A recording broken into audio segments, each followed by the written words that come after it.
too hard, huh? I say these niggas coming too south. Yeah. All them niggas south. Yeah. Niggas over there south. I sold that brick south. This why I sell so soft. My girl ass so soft. These Louis shoes so soft. You hoe niggas so soft. My AK-4 south. I'm sipping this sauce. My dick won't stay soft. My car seat so soft. This heat tag say false. You hoe niggas so soft. You hoe niggas so soft. My car seat so soft. Your arm is so soft.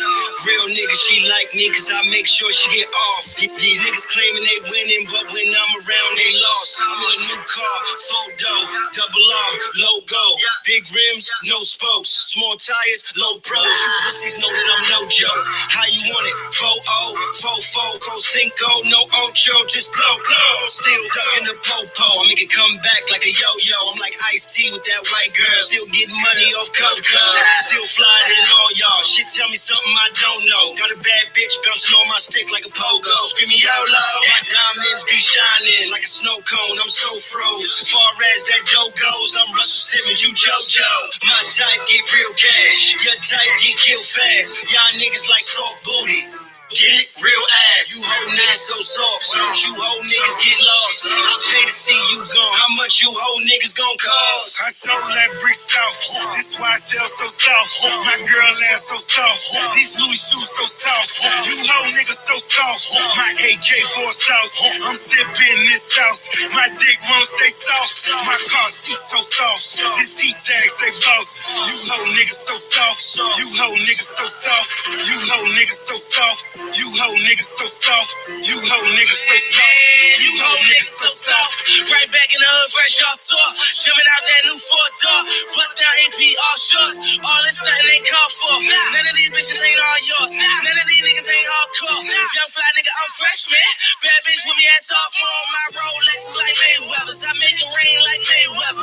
Add them hoes that KLD. I don't throw that paper, I spray cheddar. Yo, with me, my way better. 63, it love me. I been in the corner, it hug me. Got all these hoes trying to fuck me. Cause that leather and it's so soft. All I know is go hard. High as fuck, I'm on Mars. My pockets on black card. Cause it ain't no limit. Ain't no limit to the shit I'm spinning. It's double MG. Yeah, nigga, we winning. I sold that brick south. This why I sell so soft. My girl ass so soft. These Louis shoes so soft. You hoe niggas so soft. My AK-4 south. I'm sipping this sauce. My dick won't stay soft. My car seat so soft. This heat tag say false. You hoe niggas so soft. You hoe niggas so soft. You hoe niggas so soft. You hoe niggas so soft. You hoe niggas so soft. You hoe niggas so soft. I'm in the hood with that white thing. Mr. Softy, tell them kids don't run up, got it on me, get them off me, get them off me, get them off me, before I make it hot like coffee, just seen them put a hole in one and I ain't gon' let them golf me, got an OZ of that loud mouth, my smoke never speaks softly, ride on that dick flow, my bitch never go off beat, only time that I'm off beat, known to stand on my own too, if you round me you gotta go hard, soft niggas I don't do, these niggas ain't family, if you was I would've disowned you, and fuck bitches that won't do. Call the bitches who want to. Gotta feel me, my texture. These dumb bitches too extra. I just kicked this bitch up off the bus. Had to next her.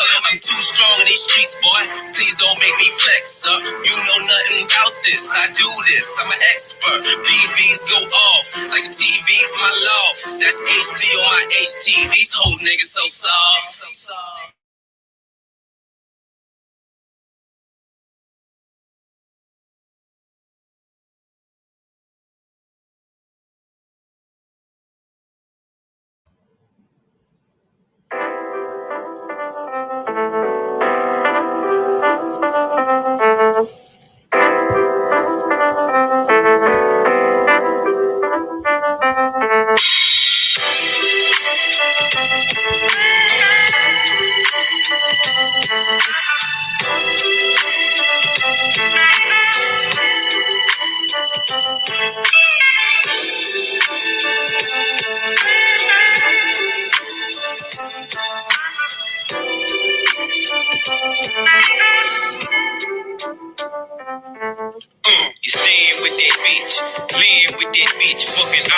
paper off, playing with that bitch. At first, all you want to do was fuck with the bitch. Years pass by, now you stuck with that bitch. You fight more and more, now you fed up with the bitch. But you knew that was a hoe when you hooked up with the bitch. But you trusted the bitch, cause you lust for the bitch. You suck on the pussy and bust nuts in the bitch. Now she round this motherfucker pregnant and shit. But a child to a bitch is seen as nothing but a lick. The next thing you know, the bitch got you in coke. Trying to get your paper calling it child support. Taking half of your shit, talking about a divorce. If you don't know the game, then here's a crash course. They say you live with the bitch, so you common law married. And the bitch then got accustomed to the paper shit. Ain't that a bitch? Ain't that a bitch? Ain't that a bitch? Now ask yourself, ain't that a bitch? Ain't that a bitch?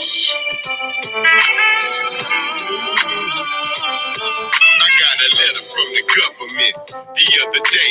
I opened and read it. It said, fuck you, GK. We've been watching your success ever since you niggas dropped. We would've spoke a long time ago, but we thought you would've flopped. Man, you two niggas got some nuts to graduate to mainstream status from being two broke bastards from off the cuts. Growing up in a town with population 50,000, only 3 high schools, but 8 cents of low-income housing. Look, when you did too hard to swallow, we thought it was a fluke. When you boys came super tight, we played it cool hand loose.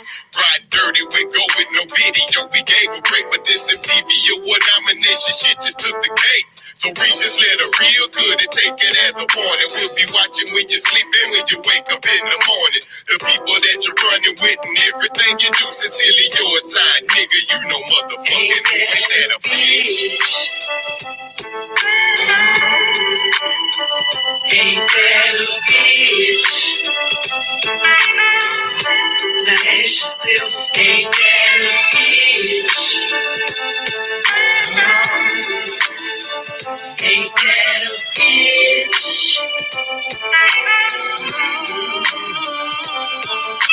And just when you thought that pussy was specially for you put all your trust in the bitch, and guess what she do?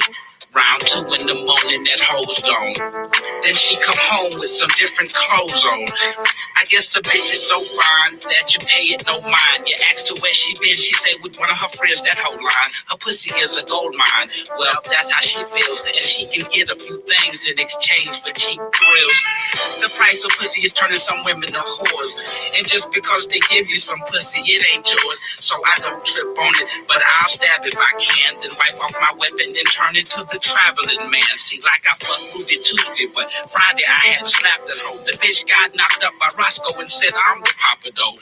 In this game they got a name for a chick who's getting rich for licking nuts. Ain't that bitch?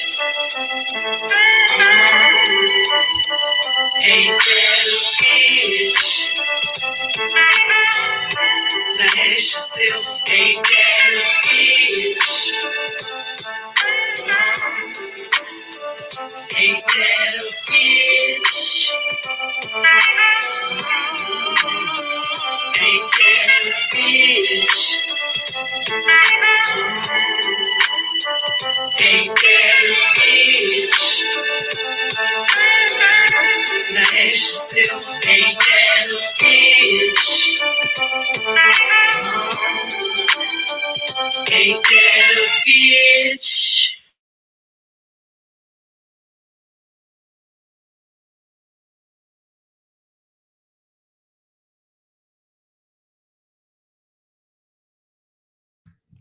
Peace, peace, peace. What's going on, everybody? It's your boy Third World Colombian, aka Suavemente Papi, aka Suavemente. Hey, I appreciate everybody that's in the chat right now. Everybody that came out, appreciate y'all. I see y'all up in here. Before we get started, let me just do this roll call and give a shout out to everybody. But yeah, we're gonna get into it tonight because I got some shit I want to say and get off my chest and off my mind. So it is what it is. But first off, shout out to my For the Record TV brother, Brandon L, aka Bitcoin L, the Troll Lord, bro. Hey, appreciate you, bro. You know, always, good to see you over here showing love, pulling up on you, bro. You know what I'm saying? Appreciate you for coming through, bro. Also, let me give a shout out to Bronze Dipping Sun Kiss. I appreciate you for coming through, always showing love and just being supportive. Appreciate you for that. You know what I'm saying? Tours gang all day. Also, want to give a shout out to my brother Shaka Nulu, Tours gang. Hey, what's good with you, bro? Appreciate you for coming through. You know what I'm saying? Also, let me give a shout out to my M-Town partner, you know what I'm saying? Chickadee, appreciate you for coming through. You know what I'm saying? I don't know. This might be your first time coming to one of my lives, my my little solo lives and shit like this. So I appreciate you for coming through, you know what I'm saying? Shout out to GA boy. Hey, what's going on, bro? Appreciate you for coming through. Good to see you over here, you know what I'm saying? Also want to give a shout out to I'm Iris Queen. What's going on? I'm Iris Queen. Appreciate you for coming through. You know what I'm saying? Cali in the building. Shout out to Mermaid Barbie 95. Appreciate you for coming through. Also, want to give a shout out to my brother Rashawn. You know what I'm saying? Appreciate you, bro, for coming through. You know what I'm saying? NY in the building, man. Appreciate you for coming through. What's going on? Just being jazzy. You know what I'm saying? It's been a minute since I've seen you around, but good to see you over here. I'm not sure if you've been over here before on my personal channel, but good to see you over here. We'll go down. Let's see H-Town already. Know what I'm saying? Appreciate you for coming through. You know what I'm saying? And hold up.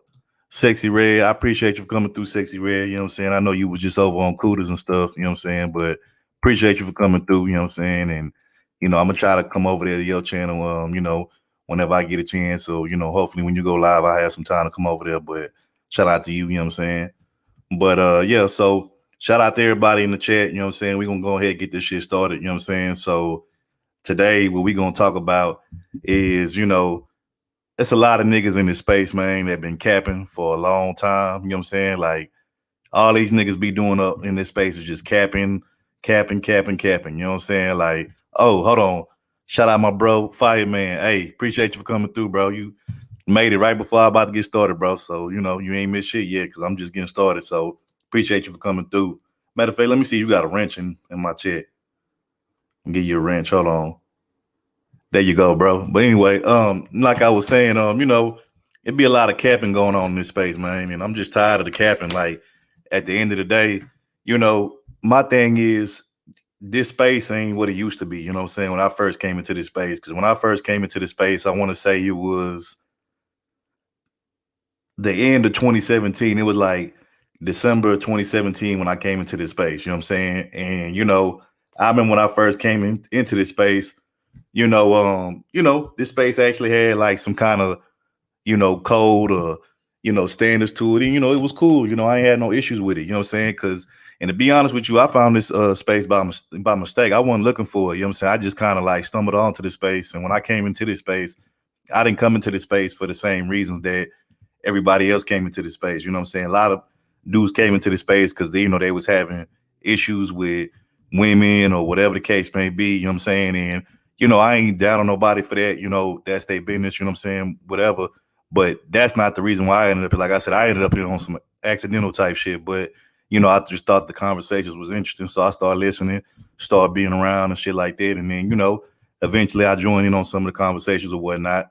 But, from then till now, like this space really just has gone to shit. I'm gonna just be all the way 100. And that's why I don't claim the whole manosphere thing. That's why, I ain't never claimed that shit. Even back then when the shit, was like better than what it is now, I never really claimed the shit. And the reason why is because I seen the invasion, all these weird ass, incel ass, sexually frustrated ass niggas, you know what I'm saying? Like, kind of like take this space over. And I kind of knew that once they took over the space and once they invaded this space, it was gonna go into a whole different direction that I really didn't even really appreciate like that. So I just kind of was like, whatever, bro, it is what it is. You know what I'm saying? Like I can't stop it. It is what it is. So I just got to a point where I kind of just was like, whatever, you know what I'm saying? And I just kind of like, narrowed down the people that I was listening to like maybe half of the people that I used to listen to, you know what I'm saying? Because I used to listen to everybody. I used to go to this person's channel, that person's channel. But once the shit got kind of crazy and once, niggas just start, going too far with it, getting a little too extreme with some of the talking points and their views, I kind of just like checked out. I was like, all right, whatever. You know what I'm saying? Like, it is what it is. Cause most of the time, a lot of shit that's said in these spaces, y'all niggas would never say that shit in real life. You know what I'm saying? To people, cause y'all know that shit got consequences behind that shit. But hold on, before I go any further, let me give a shout out to some of the people that just coming in. Shout out to My brother Kenny Conjo, Que Paso, mi hermano. What's going on, bro? Appreciate you for coming through. Shout out to Corey Love. Hey, what's going on, Corey, bro? You know what I'm saying? I appreciate you for coming through. This might be my first time seeing you over here, but appreciate you for coming through. Que Paso, hermano, Joe W. I appreciate you for coming through. You know what I'm saying? What's going on, Rob B? Que Pasa, Morena? I appreciate you for coming through. You know what I'm saying? Appreciate that. Always showing love to me and the team. I appreciate that. What's going on, Rizza Rose? You know what I'm saying? Damn, I think this is the first time I seen you over here, but appreciate you for coming through. You know what I'm saying? I appreciate that. Oh, facts, Brandon. Yeah, it's turning to a kid's. Trust me, I'm gonna get into that in a minute. What's going on, True Savage? Yeah, so okay, so appreciate everybody that's coming in. I see y'all. You know what I'm saying? Hold on, I'm finna tell the people that that I mess with that's not modded up and shit. Let me mod y'all up real quick. Hold on, give me a second, but we're gonna get back into it.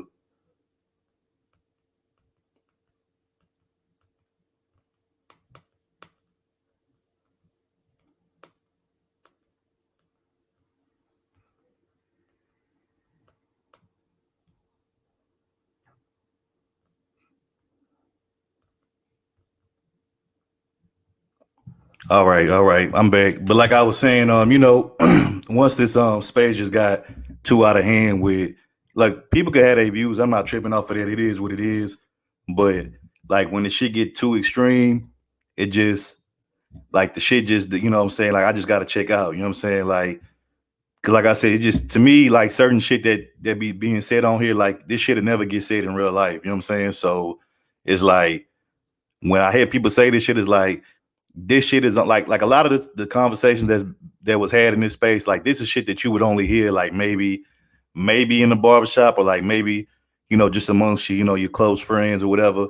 You know, but a lot of this stuff wasn't really meant to be you know out there in the public like that on a mainstream type of way. You know what I'm saying? Because you know the shit that we say here is not PC. You know what I'm saying? And don't get me wrong, I'm not a PC person myself, so I'm not saying it's a bad thing to be not be PC, but let's be real. You know, a lot of these guys, you know, they would just say this shit publicly to where they, you know, they family and friends knew what they were saying or they job knew what they were saying because this shit would be costly. You know what I'm saying? If they was to hear that shit. So a lot of these niggas on here do this shit like, you know, on some secretive type shit. You know what I'm saying? So, you know, and you know, rightfully so. So it is what it is. But like I said, once the shit just start getting too, you know, just going like too left for me, I just kind of like started backing up. You know what I'm saying? And I just was like, you know what?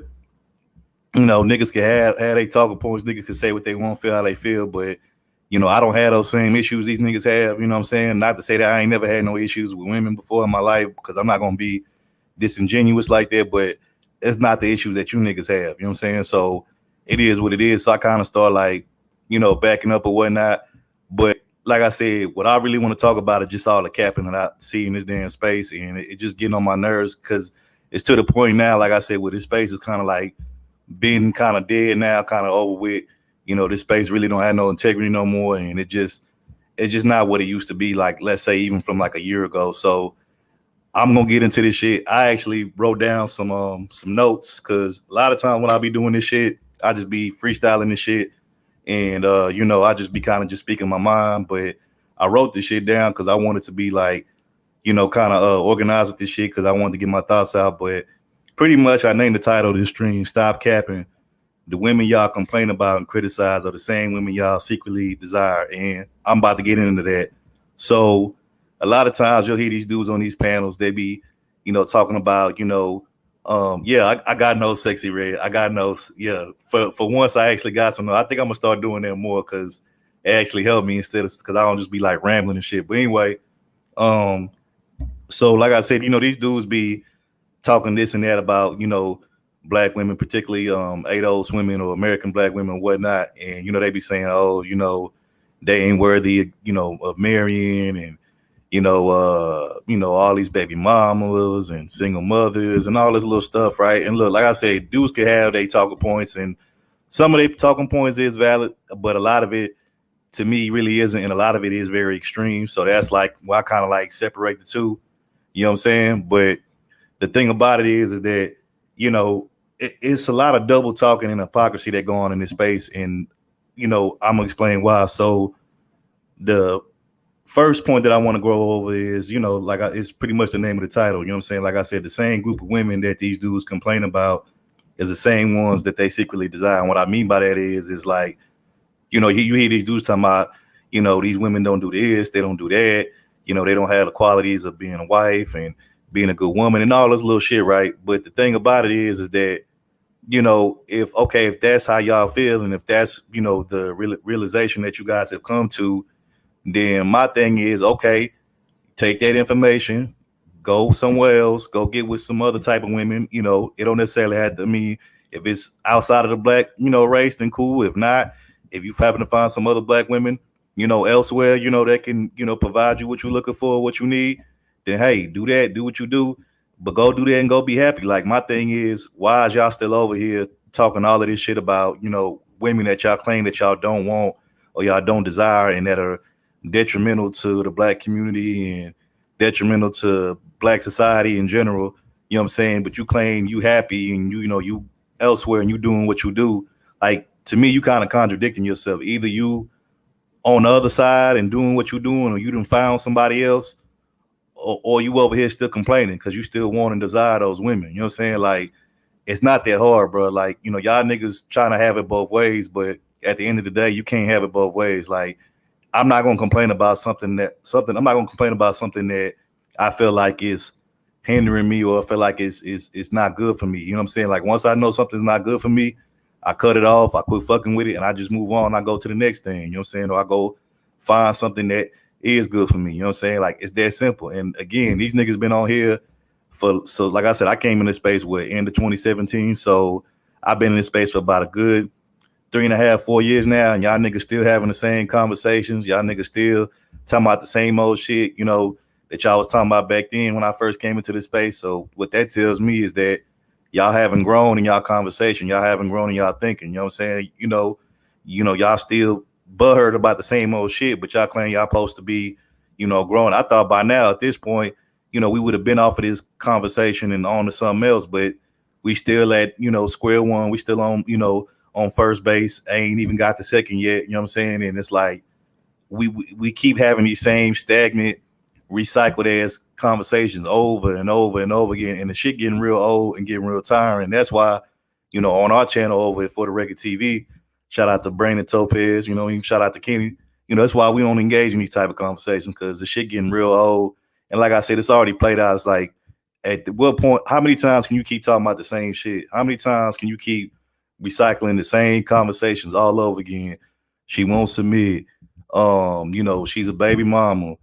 They didn't destroy the community, and these women is toxic, these women is bad, and they not wifeable, they damaged goods. I mean, like, how many times we gonna keep having these same conversations over? And because my thing is this, at the end of the day, we can have these conversations all we want to, but my thing is this, a lot of people usually once they get to a certain age, a lot of people are stuck in their ways. So it's like, what's the point of keep having these conversations?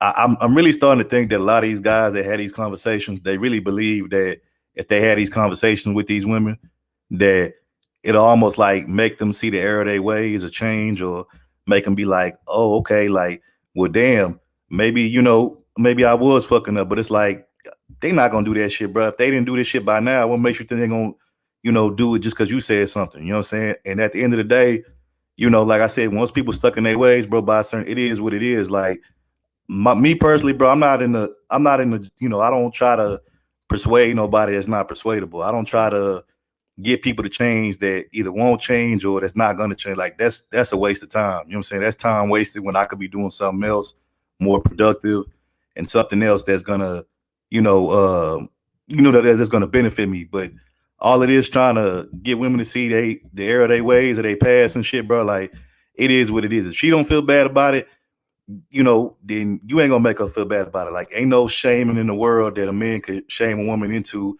about making her feel bad about some shit if she don't already feel bad about it herself. Like, that's not finna happen. So to me, you niggas is wasting your time. Y'all up here, trying to beat a dead horse really at this point. Y'all been beating that motherfucker for 3.5, 4 years. Like, at what point do you say, okay, you know what? I'm finna move on, do something different. Like, it is what it is. You know what I'm saying? Like, oh, yeah, I already know I already know, bro. I already know, bro. Like, trust me, nigga. I done already lost friends on this bitch. Like last year or 2 years ago. Like, trust me, niggas done turn their back on me and show me that they some snakes and shit. The same niggas who I used to be on their panels and used to be calling me bro and all of this shit and act like they was fucking with me. Like, trust me, them niggas done already showed me their true colors and it's cool. Like, I ain't even tripping. If niggas wanna not fuck with me, unsubscribe from my channel, dislike my shit, you know what I'm saying? Take away wrenches in certain channels that I go to. Hey, it's all cool, bro. I ain't tripping. Like, none of that shit gonna affect me, bro. None of that shit gonna stop me from doing what I gotta do in my real life. So I don't care about none of that goofy ass shit. But real recognize real, bro. And I fucks with you, G boy. You know what I'm saying? Like, me and you pretty much one the same. Like, that's why they don't really be fucking with you like that, because you say the same shit I be saying, like the unpopular shit that don't nobody wanna really talk about. So it is what it is, you know what I'm saying? But I ain't tripping. But also, let me give a shout out before I forget. I want to give a shout out to Bismillah because she hit the cash out, like, I want to say, like probably like 5 minutes ago, but I was just going in, you know what I'm saying? But appreciate you, Bismillah, for supporting the show. I appreciate that, you know what I'm saying? But oh yeah, I'm gonna be myself at all times. Like, as a matter of fact, when I first came into this space, I actually, kind of like tone myself down and kind of like, suppress, like, who I really was, just so I could try to like be cool with niggas, try to fit in with niggas, not try to, step on niggas' toes and all that little shit. But, that shit didn't get me nowhere at the end of the day. All that shit got me was niggas talking shit behind my back on panels when they thought I wasn't listening or whatever and all this little shit. And so it got to a point where I was like, you know what, fuck it then. It is what it is. Since niggas want to, talk shit about me, even if, I'm kind of holding back like who I really am, and then that's cool. I'm just gonna be me to the fullest, whether these niggas like it or not. So at the end of the day, these niggas want to hate me or dislike me or not fuck with me because I'm speaking facts and I'm telling the truth about what I see. Then hey, it is what it is. I ain't tripping. Shout out to my sis. What's going on, Topaz? I appreciate you for coming through. Appreciate that, fam. But yeah, I'm not tripping about this shit. Like, it is what it is. Cause it's real people on here that I do fuck with that, what I'm saying, like, not even just in this, online space. It's people I fuck with like offline and shit. Like, like me, Brandon, Topaz, and Kenny. Like, I actually fuck with them outside of this YouTube shit. You know what I'm saying? Like, I actually talk to them from time to time on the phone. You know what I'm saying? Like, we're saying just no YouTube relationship ass shit. So, it's real people, that I fuck with in this space that really, show me a lot of love and, that fuck with me the right kind of way. So, those people, those are the ones that I rock with.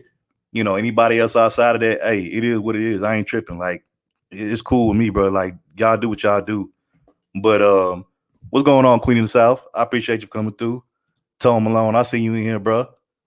American Negro, what's going on with you, man? My West Coast player partner, what's going on?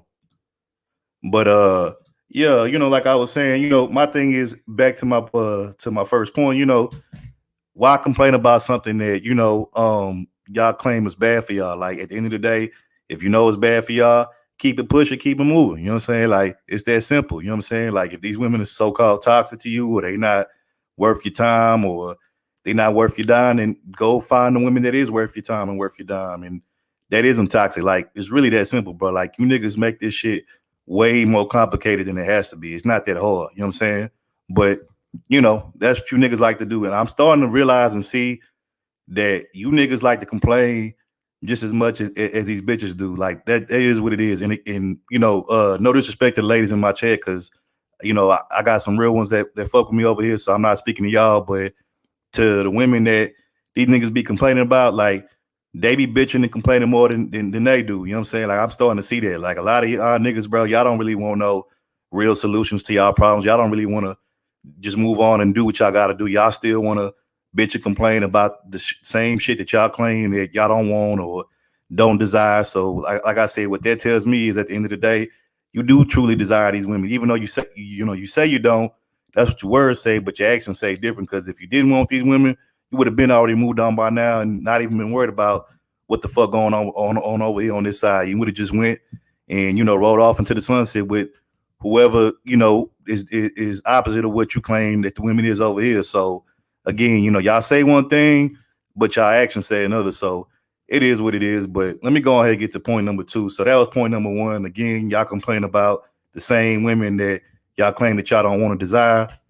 So so the second point is so like I said, the first point was, y'all complain about the women y'all don't want to desire, but then also another thing that y'all do is the women that actually do want y'all, that do desire y'all, y'all ignore those women, y'all push them away. You know what I'm saying? Y'all don't even acknowledge those women, all because quote unquote to y'all they not nines or dimes. Oh yeah, I'm going there. You know what I'm saying? Like and it gets to a point where I want to know, okay, so y'all don't want to acknowledge these women, even though these are probably the women that would probably literally respect y'all like how y'all say y'all want, you know what I'm saying, a woman to respect y'all, but because they don't look a certain kind of way, then oh, I don't want them, they don't exist to me, they don't count or whatever. But my thing is, what do y'all niggas really want? Do you want a beautiful woman that gonna treat you like shit and you gonna put up with it and deal with it just for the sake of having an above average looking woman? Or are you gonna get with the woman that maybe she not necessarily ugly, but she not necessarily a nine or a dime, but she's still pretty enough for you to fuck with her? And like I said, she gonna give you all the respect and love and cooperation. I'm gonna use that word instead of submission because I know a lot of people don't like that word submission, but she gonna give you the cooperation that you're looking for. But all because she's not a nine or a dime, you know what I'm saying, you don't want her, like you gonna pass her up, and then you still bitching and complaining about not getting the women that's that y'all really want to desire. Like the women that y'all want to desire is in front of y'all the whole time. The problem is y'all overlooking them because again, they don't fit this superficiality, just blanket of shit that y'all want in them. You know what I'm saying? And so it's like at the end of the day, you get what you're gonna get. Either you gonna, like I say, either y'all gonna deal with the pretty above average women that's gonna treat y'all like shit, or you gonna deal with the women that maybe, like I said, they're not ugly, they're not nines and dimes, but they probably the perfect one for y'all. You know what I'm saying?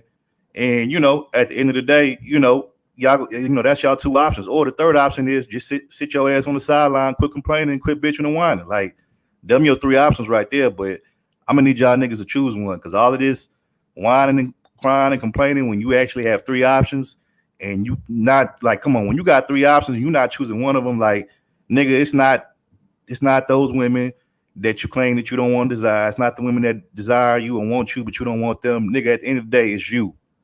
Nigga, you more indecisive. Y'all niggas is more indecisive than some of these bitches out here, bro. Like, yeah, I said it. You know what I'm saying? Like, y'all more indecisive and double-minded than some of these bitches out here, bro. And that's facts. So you niggas could say whatever you want to say about me. Y'all could say, oh, third, oh, I appreciate you. I got you, Topaz. I appreciate you. You know what I'm saying? Appreciate you for the cash app. Also, want to give a shout out to Janice. You know what I'm saying? Appreciate you, Janice, for the cash app and the support. But yeah, at the end of the day, like I said, all of this whining and complaining and shit, like I expect that from the women. I don't expect that from these niggas, man.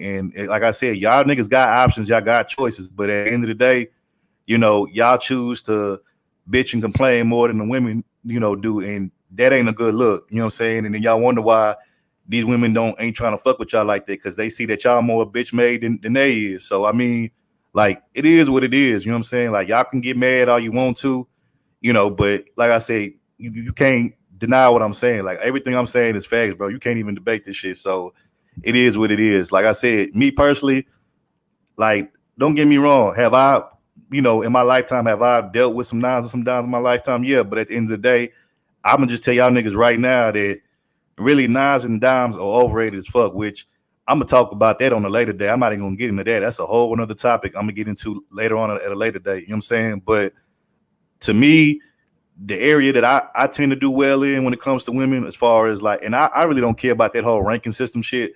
But since I'm entertaining this space, which they do the whole ranking system shit, I'm gonna just go ahead and just kind of apply that to what I'm saying now. But to me, the area where I tend to do best with women at is the women that's like in the 6 to 8 range. The women that's, I guess, on a 1 to 10 scale that's ranked like 6 through 8.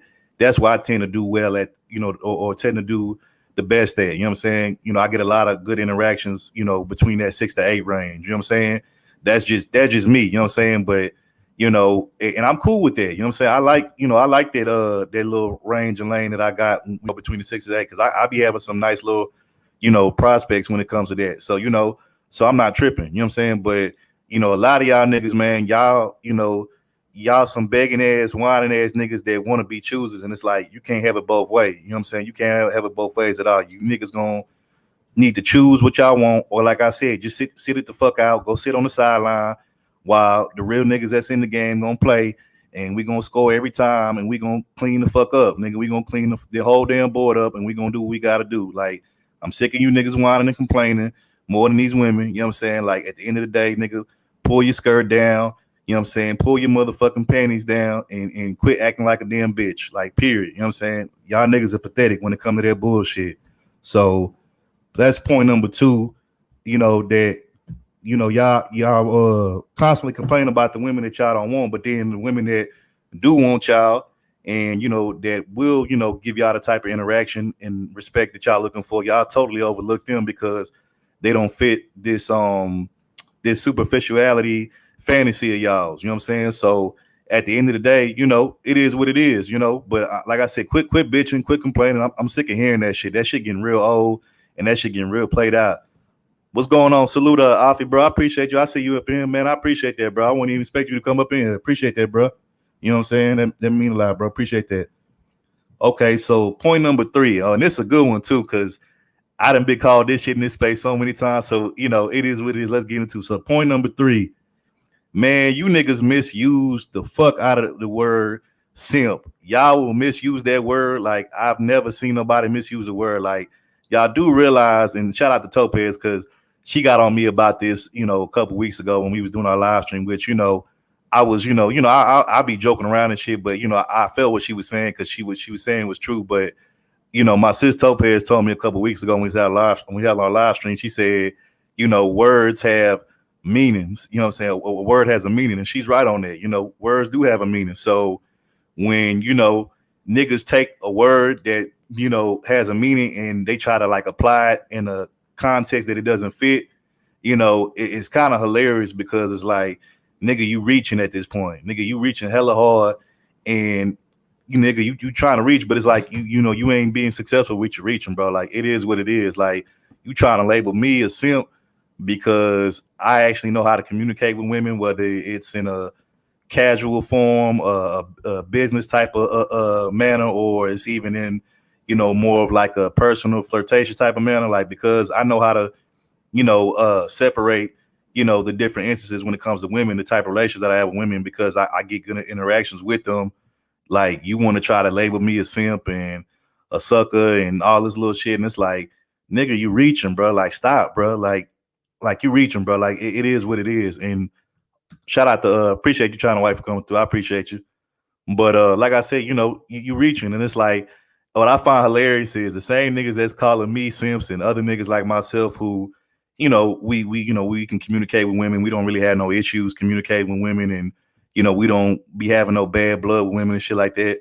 Them be the main niggas that really be doing the simp ass shit. You know, they be all behind the scenes, you know, doing all this extra shit for women that they probably don't even have to do, or the woman ain't really even looking for them to do, but because they want to, you know, get up in that thing, and because, you know, they want to get close to that woman and shit like that. They want to see a lot of these niggas. What they want to do is they want to cheat their way to a woman. You know what I'm saying? They want to pay their way. This is why you had these niggas talking about some leave with your wallet and all of this shit.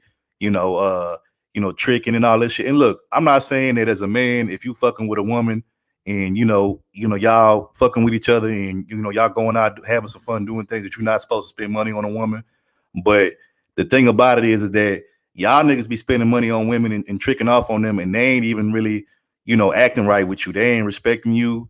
They ain't, you know, considering you in anything. Y'all just doing the shit just because, you know, y'all try to get in that juice box, and y'all so desperate and thirsty for it that, you know, that's all y'all want to do, and y'all want to bypass the whole social aspect of dealing with a woman. You know what I'm saying? Y'all just want to pay y'all way into the goddamn box, because y'all know y'all can't hold no conversation with a woman. Y'all know that y'all can't really get into a woman's mind and, you know, dive deep into her mind and get, you know, stimulate her mentally just as you would want to stimulate her physically or sexually, whatever you want to call that shit. So, you know, it's like, I get it if that's y'all little cheat code, and it is what it is. But my thing is, if that's what y'all gonna do, then just be honest and upfront about it. You know what I'm saying? Quit lying and saying that, you know, that you want, because my thing is, how you gonna want a woman to like truly accept you for you, but you're not even showing the woman who you really are. All you showing her is your money and your material possessions. And again, I'm not shaming no nigga for being successful. You know,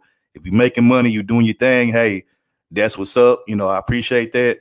You know what I'm saying? That's what you're supposed to do as a man. But again, women want more than just what a nigga, you know, has in his success. You know what I'm saying? They may respect that, but if they see that that's all you got to offer, nigga, they gonna use your bitch ass. They gonna use you as a motherfucking lick, and they gonna, you know, keep using you as a lick until you realize that, nigga, it's more to being a man than just providing money and gifts and shit and trinkets and shit. You know what I'm saying? Like, it is what it is. Oh no, China. I'm not leaving them alone. Like, I'm going there today. They got me on one today. I'm in my bag today, and I'm definitely going in. So, nah, don't try to stop me. But like I was saying, you know, look, if that's what you want to do, if y'all niggas want to trick, then like I said, just own that shit. Be, you know, own being a trick, but don't try to act like you're not a trick when you know you a trick. Like, that's the shit I don't like, bro. Like, if whatever you is, if you a trick, if you're not a trick, just own that shit, bro. Like, that's it. But don't try to act like you're not a trick and you know you a motherfucking trick.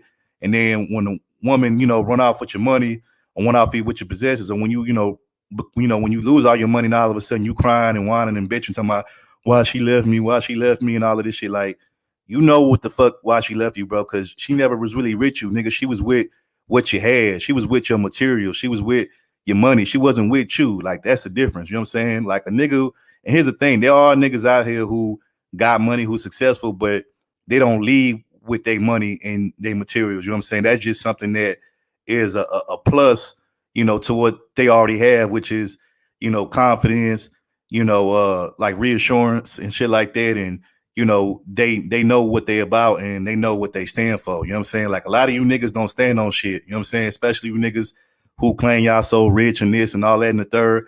Y'all niggas don't stand on shit because, you know what I'm saying, outside of the only thing y'all really stand on is money, material possession. Outside of that, you niggas have no kind of code. You niggas have no kind of standards or nothing like that, like you don't. You know what I'm saying? And truth be told, the same niggas in this space that claim they got all of this money, them be the same niggas that, you know, every time I hear them on these panels, they sound mad as fuck. They mad at the world. They mad at the next person. You know, they worrying about what this other person doing and all of that. And they threatening niggas just for having a difference of opinion on panels and shit like that. Like, nigga, what is you mad for? You claim you a millionaire. You claim you got all of this money and all of this shit. Like, nigga, shouldn't you be living life? Shouldn't you be living it up? Nigga, if I was a millionaire, bro, ain't no way in hell I'm worried about what the fuck these niggas on YouTube was doing. I'm threatening these niggas and getting mad because they got a different opinion. I mean, like, nigga, that shit is petty. You know what I'm saying? Like, what the fuck is that doing for me? That ain't doing shit for me. So I could tell a lot of you niggas that claim y'all got this and that and the third, you niggas ain't really happy with your life, you know, behind the scenes. You know, y'all may look like y'all happy because y'all got this and that, but deep down inside, y'all niggas got some kind of mental, emotional, you know, spiritual kind of issues with y'all that y'all not, you know, wanting to show on here because y'all don't want to look weak and y'all don't want to look soft. You know what I'm saying? Y'all don't want to look vulnerable like a fucking human. You know what I'm saying? Like, it is what it is. You know what I'm saying? Like, I see straight through you niggas. I know how you niggas be. I know how y'all do. Y'all are capping in front of y'all be doing on here. So it is what it is. I'm not tripping off of that shit. You know what I'm saying? Like, you know, all of that big boy talk, all this, you know, I'm this and I'm holding these amount of figures and this, that, and the third. Nigga, all you doing is basically telling me, like, okay, yeah, you got all this shit, but what you're telling me is that outside of the money, outside of materialistic shit, if all that shit was stripped from you today, you would have nothing. Cause, and I'm not just talking about money, materialism. I'm talking about you don't even have yourself, nigga, because you don't even know who the fuck you are. You know what I'm saying? Like, you too busy living vicariously through your money and your material possessions, and you living vicariously through these other niggas online who you having fucking echo chambers with every fucking night and shit. And, you know, niggas that, you know, actually want to challenge you or you know, you know, give you some pushback on what you're saying. You know, you don't want to hear that because, you know, that's too much for you. You know what I'm saying? That's, you know, when niggas do that, oh, you know, you a bitch, nigga, you a hoe, you know, all this little shit. But it's like, nigga, to me, if a conversation, you know, is just everybody agreeing, nigga, that's not a real conversation. That's just a motherfucking echo chamber. That's not a motherfucking conversation. Like, it is what it is. Like, but if that's what you niggas want, then just say that and be real about it. You know what I'm saying? But don't say, oh, we having real conversation over here. Nigga, no, you're not, because y'all don't want no pushback. Y'all don't want no difference of opinion. I want everybody to say the same shit, agree to the same shit. And nigga, that shit is boring as fuck. Cause like, the world is supposed to be a diverse place, just like the people that's in it. You know what I'm saying? So when everybody's the same, like, nigga, that's boring. You know what I'm saying? But, you know, I digress. I'm gonna get off of that. Yeah, Joe, I'm gonna get out of there. I'm gonna get out of there. You know what I'm saying? You right. But I'm gonna go to the next point. So that was point number 3. Point number 3 is, like I said, y'all misuse the word. Oh, wait, before I even move off of that, to the whole, and this kind of goes into my next point, but to the whole mislabel, men with the word simp because y'all misusing it. I've heard y'all niggas call married men in this space simps, and these was dudes who actually had functional, healthy marriages and relationships with their woman, and y'all calling them simps. But yet, y'all the same niggas that, you know what I'm saying, that's over there, you know, um, you know, putting women on pedestals and shit that you ain't ever even seen this woman, see how she look like. You don't know if this woman is who she says she is or not, but because she's saying the same, rhetoric that you niggas speaking, because she basically engaging in y'all echo chamber, you know what I'm saying? Y'all want to basically, plop her up and all of this shit without even really vetting her like that, you know what I'm saying? But y'all want to call a married man who been married, happily married at that, for all these, y'all want to call him a simp. Like, y'all niggas got to stop it with the reaching. Y'all got to stop it with that capping shit, man. That shit is hella disrespectful and that shit is hella disingenuous, bro. So y'all got to stop, man. Stop that shit. So point number 4, which pretty much what I just said. Like I said, y'all only in this space can niggas shame men who actually have healthy, functional relationships with, they woman. You know what I'm saying? Like, only in this space, because I ain't never seen that shit happen in real life. In real life, actually, the people who have healthy, functional relationships, they get applauded, and a lot of people go to them to basically be like, okay, for perfect example, I got an aunt and an uncle on my dad's side of the family where they've been married for like damn near close to 20 years now, and they like my favorite aunt, my favorite uncle, and the whole time I've been around, I was around them, I've never seen them get into it in front of me. Now, I'm not saying that they haven't, because behind closed doors, they probably have had disagreements, probably got into it, because we all human here, ain't no such thing as a perfect relationship. But like I said, me personally, when I've been around my favorite aunt, my favorite uncle on my dad's side, like, I've never seen them get into it. I've never seen her,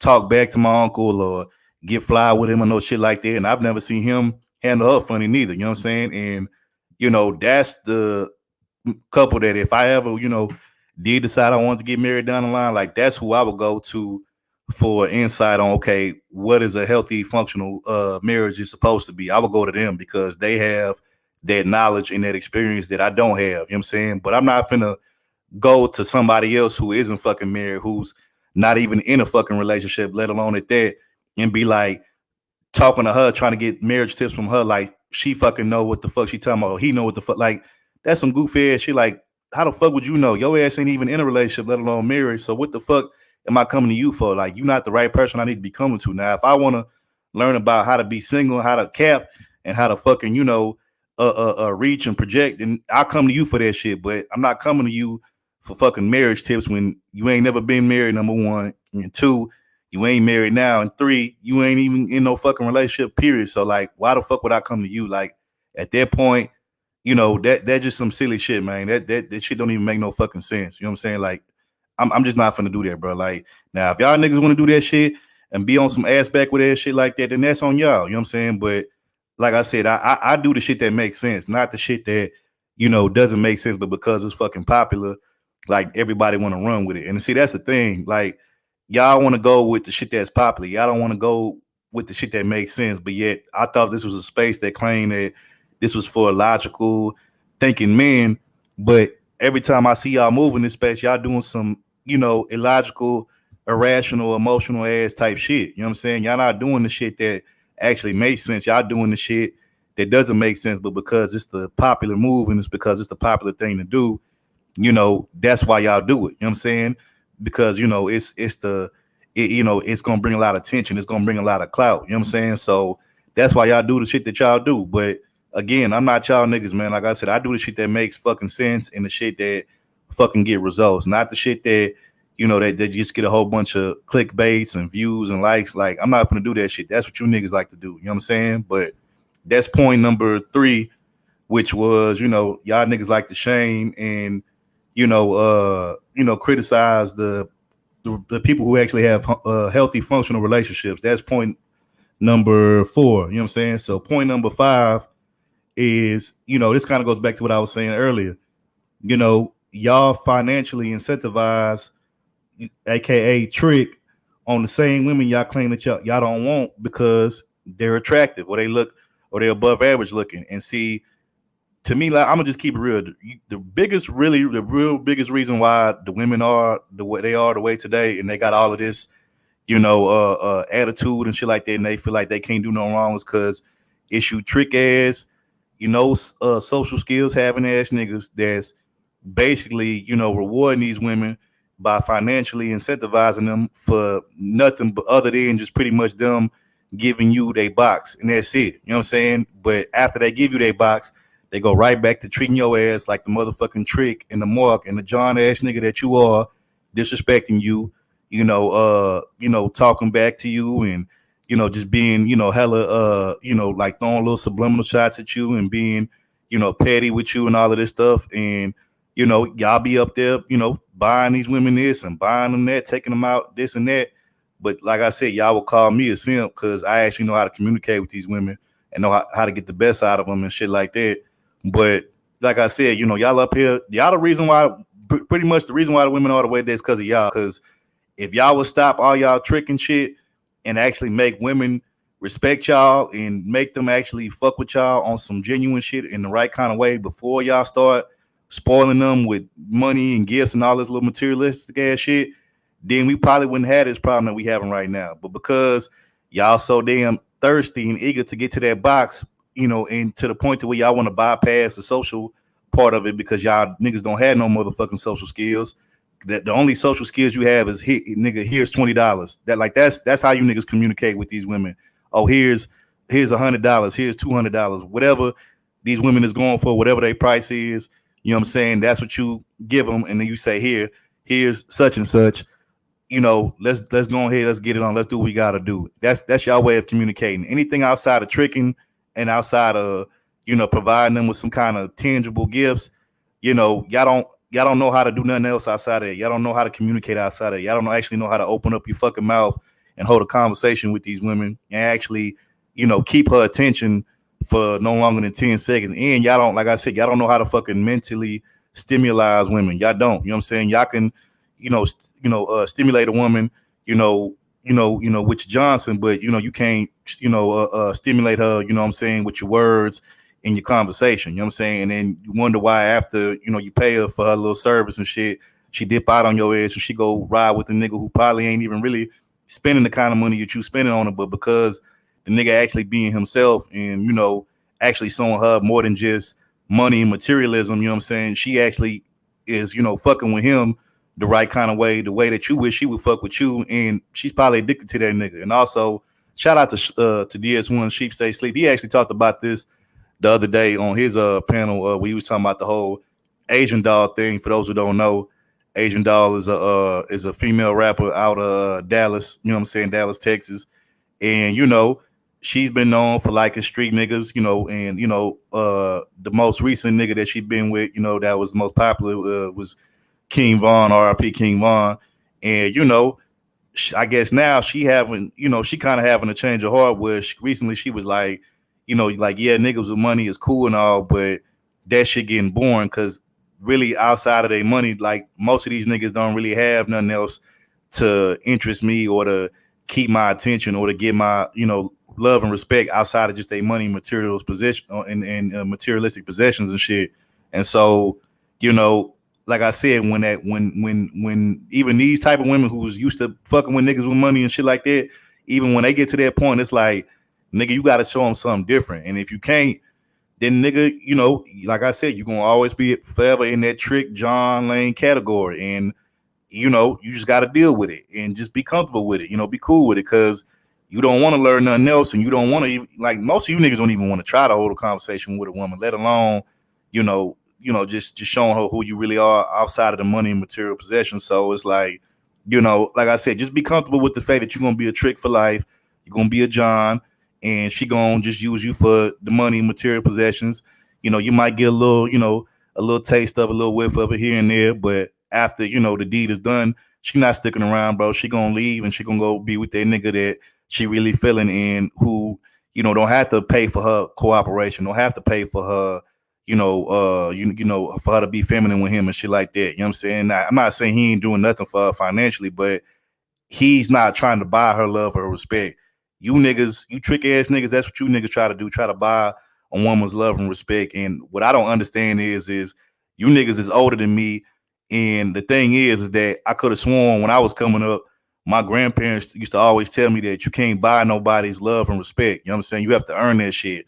And even if you earn that shit and they still don't respect you, then at the end of the day, you got to keep it pushing. Like, just don't deal with them. Fuck them. You know what I'm saying? Like, it is what it is. So, it's like, but niggas still think that because they got money, they got materials and shit like that, they can buy a woman's love and respect. And it's like that shit does not work. It may work temporarily, but long term on some permanent shit, it's not gonna last. Like it just not. Like it doesn't. You know what I'm saying? And the same applies to women too, because you got women out here who they'll try to they'll try to buy a man's cooperation or try to buy a man and shit like that. You got some sugar mamas out here, and I'm not even just talking about the old ones. I'm talking about you got some young ones out here who will be spending bread on niggas. And I wish this nigga would act right. I don't understand why he don't want to act right. I bought him this, I bought him that, and I put him in this and put him in that.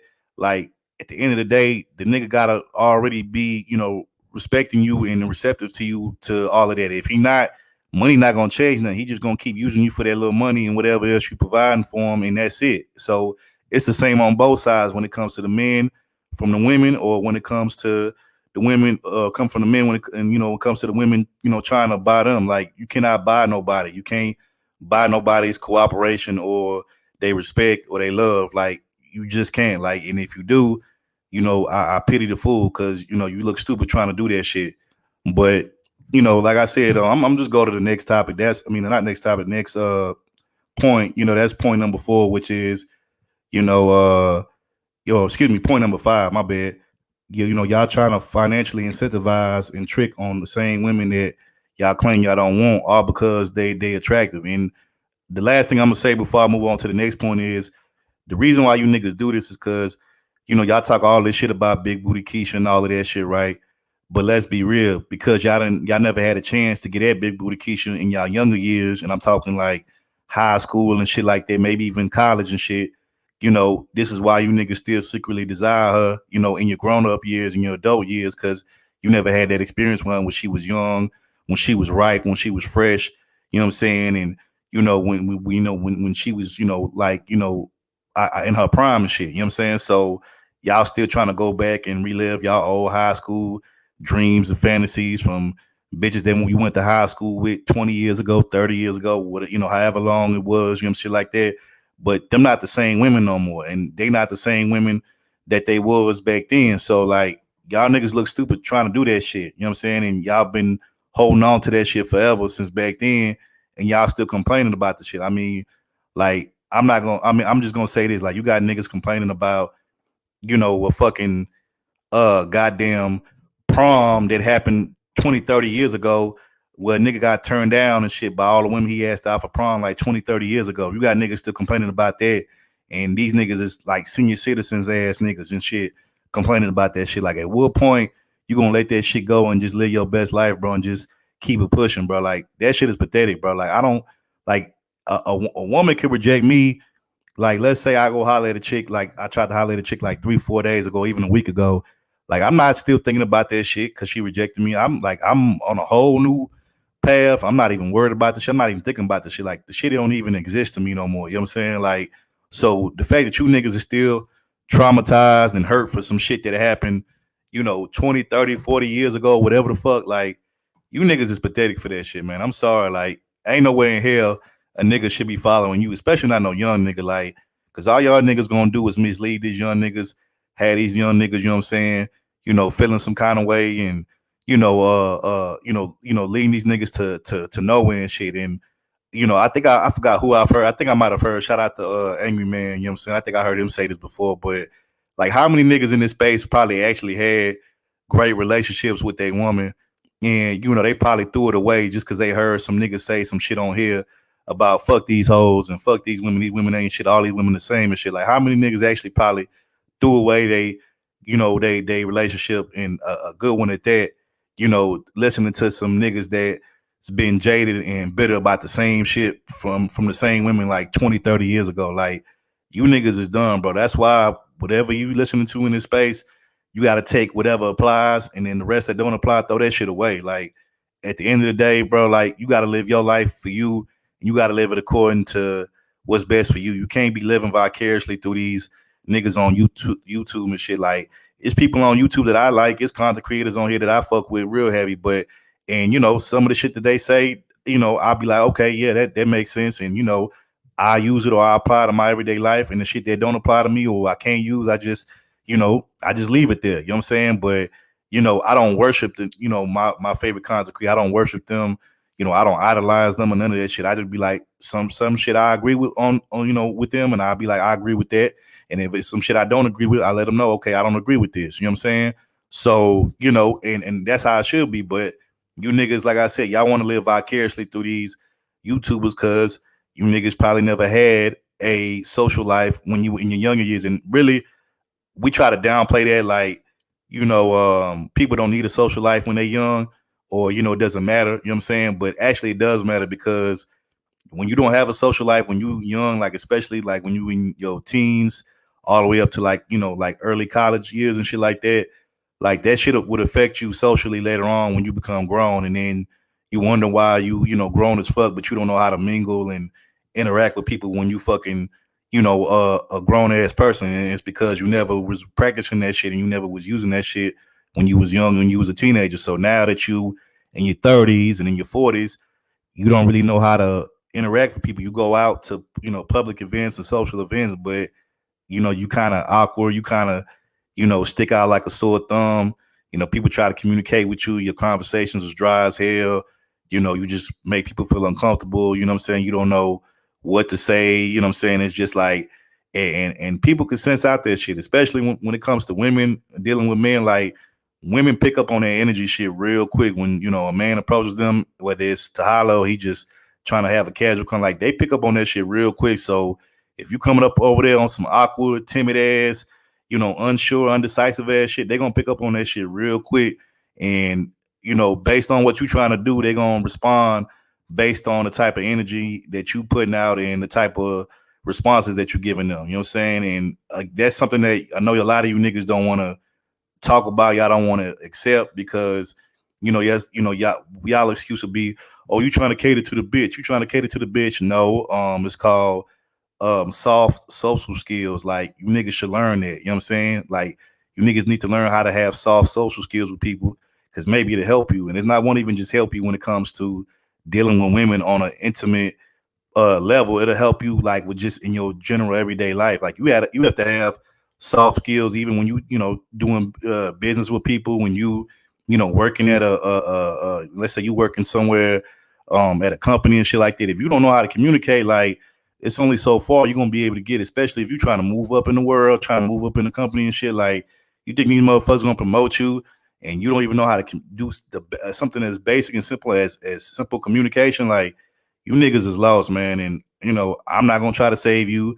And I know I think a lot of y'all favorite YouTubers gonna try to save y'all or gonna save y'all, but y'all sadly mistaken. They're not gonna save y'all, because a lot of them motherfuckers you be listening to can't even say they motherfucking selves. So how can they save you? You know what I'm saying? Like, at the end of the day, you niggas, man, like I said, y'all lost. Y'all been lost from the time y'all was teenagers to now, and I don't expect y'all to find yourself anytime soon. Now, if you do, kudos to you, because I'm not gonna say it's never too late, but at some point, people do get stuck in their ways, and it's kind of hard to shake that, or to get out of there. You know what I'm saying? But like I said, if you can do it, and if you can turn around and bounce back, then hey, but I can tell you one thing: being up on here, hearing these other niggas complain and bitch and gripe and moan about the same shit that the next nigga doing, that's not gonna help you, and that's not gonna put you in that right frame of mind that you need to fix and turn around your situation. So if I was y'all, I would log off of this shit for a while and do something else, or go listen to some positive shit. All this negative ass shit that niggas taking in on here, all this woe is me, and this shit ain't gonna never get better, and all of this shit, like, that shit gonna keep you in that same state of mind forever. You know what I'm saying? So you gotta stop that shit. You know what I'm saying? If you want different results, you gotta do different shit. And You niggas don't want to do this different shit. So this is why you keep getting the same results over and over and over again. It's just like they're saying, insanity is doing the same thing over and over again, expecting a different result. And I'm at the point where I'm looking at you niggas like, yeah, you niggas is insane as fuck. Like, it is what it is. So don't be mad at me. Like, this is what y'all actions are showing me, and this is what the fuck y'all pattern is. So it is what it is. But that was point number 5. Y'all, like I said, y'all will financially incentivize or trick on the same women that y'all claim that y'all don't want because they're, above average looking when it comes to looks and stuff like that. So point number 6 is y'all will literally shame women for the type of preference of men that they like, but then you get upset when women will try to come at you or try to get on you for your preference in women. Like, how does that make any fucking sense? Like, at the end of the day, I don't give a damn what type of woman, what type of man a woman likes. I don't care if she like street niggas, education niggas that got an education, you know what I'm saying? I don't want to say nerds, but like smart niggas and shit like that, corporate niggas, whatever, you know what I'm saying? Like, whatever type of nigga that a woman like, I give her my blessings and say, hey, go be with who you want to be with. I hope you find what you're looking for, and I hope that person can make you happy. You know what I'm saying? Like, because at the end of the day, when it comes to me, how I get down, I want the woman that wants me and that's attracted to me. I don't want no woman that's feeling like she got to settle for me, feeling like, she only picked me because the other options that she had out there weren't really that good. Like, no, if the woman that's fucking with me that I want is the woman that picked me because she feel like I'm her best option, she feel like I'm the one for her.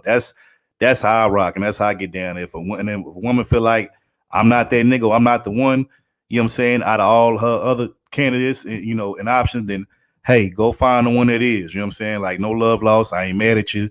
I ain't finna be like, fuck you, bitch, you ain't shit and all that. Nah, bro, it ain't that serious. Like, go find the best option for you. You know what I'm saying? Wherever they may be, whomever they may be, go find the best option for you. Like, it is what it is. You know what I'm saying? Like, so when these niggas be trying to shame these women for liking, quote unquote, Pookie and Ray Ray or a street nigga, like, what are you getting mad for? If that's what they like, then that's what they like, nigga. Like, and again, if y'all claim y'all don't want these type of women, and these women are toxic and they're bad for you and the community and all of this shit, then why do you care about the fact that they're attracted to Pookie and Ray Ray? Why do you care that that they're attracted to hood niggas or street niggas? Why do you care? Like, that shouldn't be your worry, and that should be your concern or your problem. Like, you should be going out there trying to find a woman that actually is the best woman for you and that's most beneficial to you in your life. But yeah, you still up over here worrying about what Big Booty Keisha doing or what Shantae doing or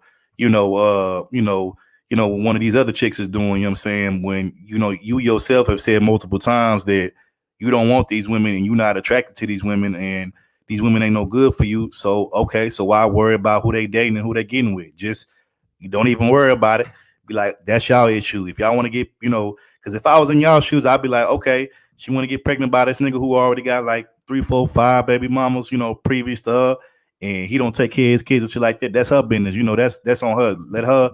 She gonna have to deal with all that bullshit and all the backlash from that. Like, that ain't my issue. That ain't my problem. And then I'll just go the other way. Like, it's really that simple. But you niggas still want to come back, and and I already know what it is. It's because, like I said, it goes back to the point I made not too long ago where I said, because you didn't get, Big Booty Keisha in high school or, when you was young and you wanted her and you lusted after her when you was young and shit, you still kind of holding out hope that, well, maybe I can get her later on down the road, when we get older, when we get grown, when I get my shit together, maybe she'll see me and look at me different. She won't look at me as that same, weird, awkward nigga no more and all that type of shit. But it's like, nigga, even if she do give it up to you by that point, like, you're not getting the best of her, bro. You only getting the leftovers of her, which really ain't much at that point. You know what I'm saying? So it's like, at the end of the day, if that's what you want to settle for, which technically by you doing that, you technically you're selling for that. That's what you're doing. You selling, and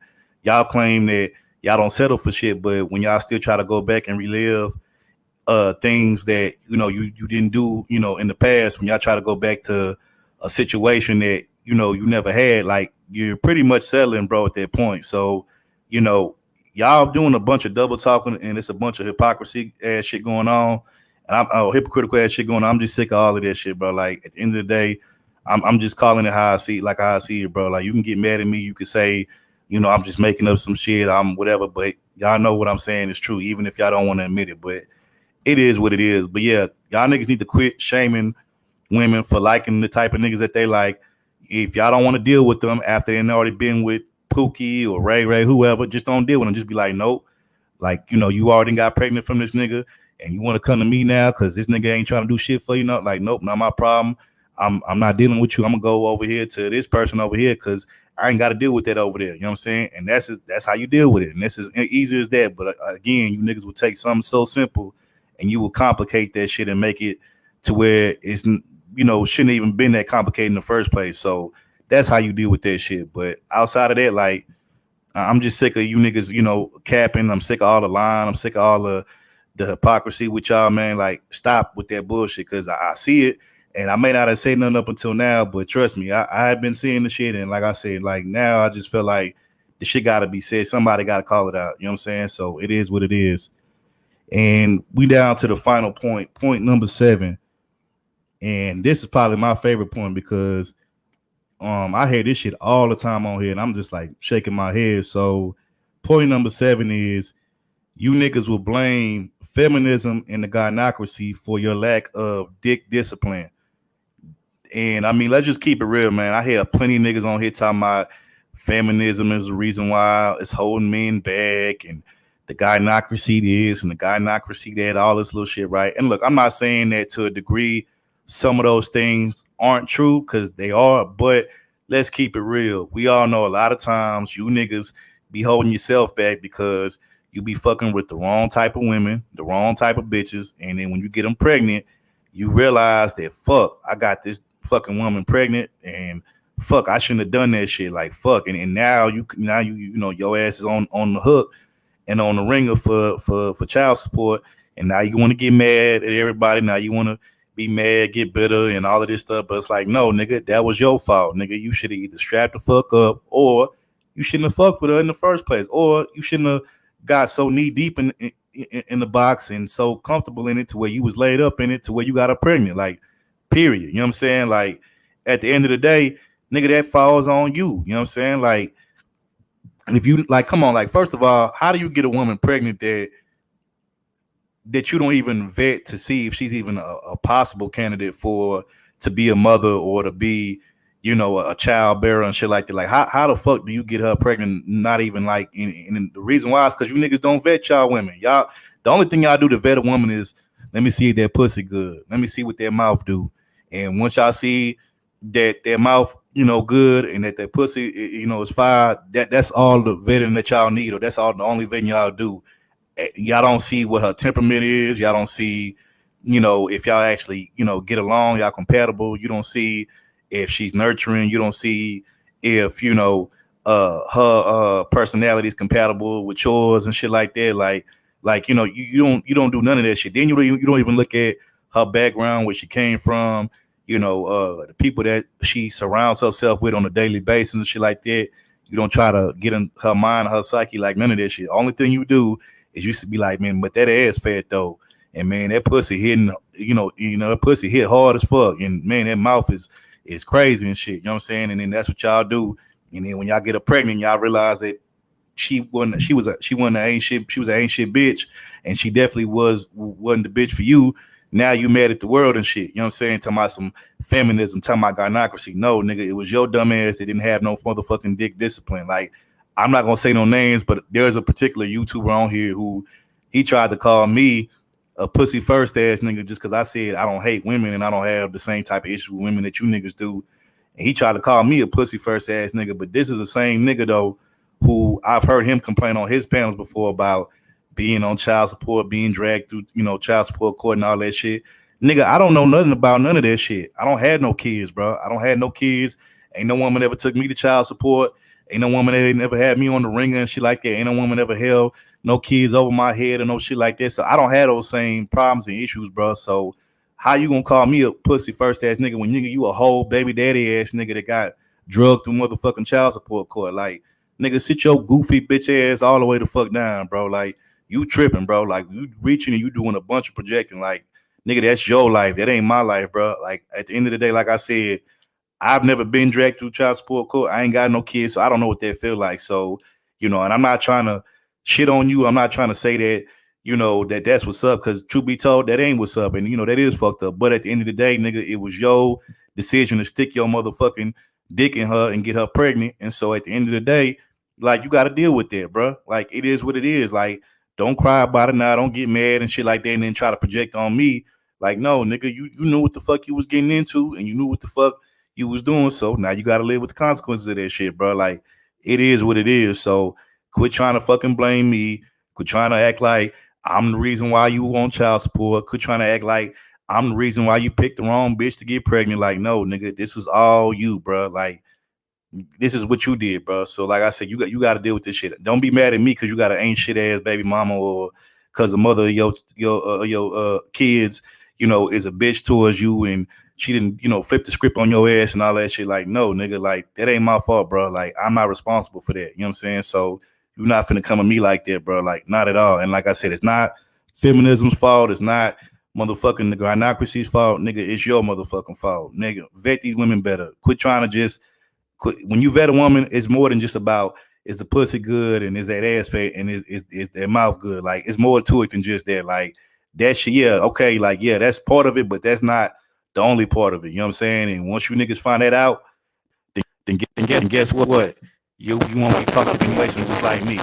You'll be child support free like me, and I had to worry about getting dragged to court by the woman that you thought was on the same page as you, all to find out that she really wasn't. You know what I'm saying? So don't be mad at me when it comes to that. But that's pretty much the 7 points that I had for this stream. When it comes to these niggas capping and shit. You know what I'm saying? I'm gonna just list them again real quick, and then I'm gonna drop the link in the chat. You know what I'm saying? And whoever want to come up on here and add to this, they can. But I'm sorry I had to just go in for, and I've been on going in for about an hour and 16 minutes. I didn't even know it's been that long. I was just kind of like blacked out and just went in. But like I said, I'm gonna drop the link and let y'all come up here, whoever want to come up here and speak out piece on this. But let me just relist the 7 points that I made. So like I said, point number 1, the same group of women y'all constantly complain about are the same ones that y'all secretly desire. Point number 2, y'all constantly complain about the women that y'all don't want, but the ones that do want y'all and desire y'all, and they actually probably would be good women for y'all and respect y'all, y'all overlook them because they not quote unquote nines and dimes.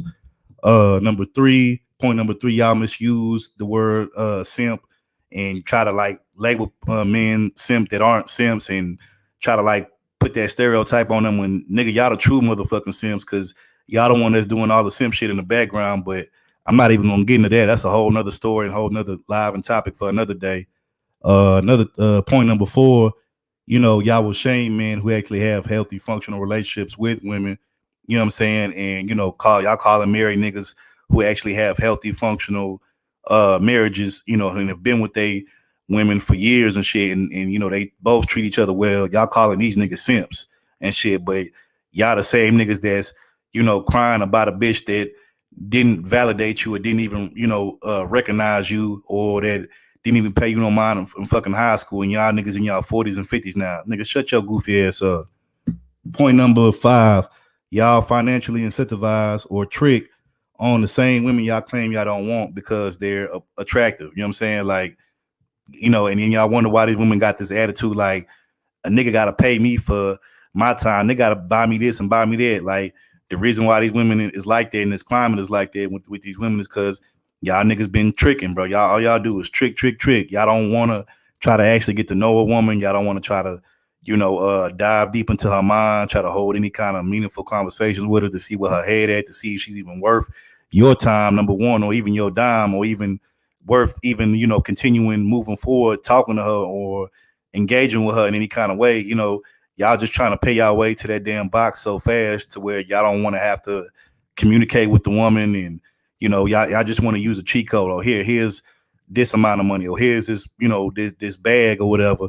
You know what I'm saying? Because I'm just trying to get straight. I don't want to hold a conversation with you because I really don't know what to say, and I don't know how to hold conversation with women because my whole life I just, I just been on some awkward, lame, creepy ass type shit. So I'm just gonna pay for it up front and just get straight to it, and then afterwards, I'm gonna just let you walk outside with all my dignity and all my pride looking ass niggas. You know what I'm saying? That's type of niggas that you are. Y'all some, I'm gonna pay the bitch to, walk away with my dignity and my pride after we get done fucking ass niggas. That's type of niggas that y'all are. Point number 6. Y'all shame women for their preference of men that they like, but then y'all get upset when the women come at y'all about y'all preference. You know what I'm saying? Like you can't have it both ways. If you're gonna get on a woman about what she's attracted to or what she liked, then don't be mad when somebody else, or including the women, get on you about your preference and what you like. Like, you can't have it both ways. Either you gonna let her do her and let her, be with who she wanna be with, and you do the same, or you ain't got no room to really speak, bro. Like, quit all of this. I could do what I want to do, but you can't do what you want to do ass shit. You know what I'm saying? Like, quit trying to do that shit. You know what I'm saying? Like, a lot of you niggas had that old school mentality that a lot of, old folks has that whole do as I say, not as I do ass shit. Like, and I never really subscribed to that type of thinking. You know what I'm saying? I never really got down with that type of thing. And that shit was always stupid as fuck to me. You know what I'm saying? But that's how you niggas move. So it is what it is. And then the final point number 7, y'all blame feminism and the gynocracy for your lack of dick discipline. You know what I'm saying? Like, no, nigga, it's not feminism's fault. It's not gender politics fault. It's not, the gynocracy's fault why you end up getting a strag pregnant, or you getting an ain't shit hoe or ain't shit bitch pregnant. No, nigga, it was your fault. You was laid up in that damn pussy because it was feeling real good. It was real juicy. It probably was wet and warm, and you didn't want to pull out, or you probably pulled out too late. And the opinion, and y'all had a baby out of that, and now she got your ass on the hook for about 18 good years, and you mad because y'all done grew apart, and the reason why y'all done grew apart because y'all, truth be told, y'all never was on the same page anyway. It's just that, you thought y'all was on the same page because prior to the baby coming, y'all was having great sex, and y'all was, fucking everywhere, here and there, and all of this shit. But then, once she got pregnant, once she had the baby, all that, good box she was giving you, that shit done slowed down. She ain't giving it to you no more. She ain't being nice and sweet to you like she was before. And on top of that, she just turned into a whole new person on your ass. You know what I'm saying? But that's because she knew your ass was a sucker, and she knew that she could hit your ass for a lick, and she can get you on the hook, and you fell for it. So, nigga, that's your fault. That's not nobody else's fault. That's not feminism's fault. That's not the gynocracy's fault. It's not nobody's fault but yours, and you got to deal with it, period. But anyway, I'm done with my little long ass fucking hour and 22-minute rant, or just whatever, you know what I'm saying? I'm finna drop the link in the chat, and if y'all want to come up and give y'all take on this, y'all can. Hold on 1 second.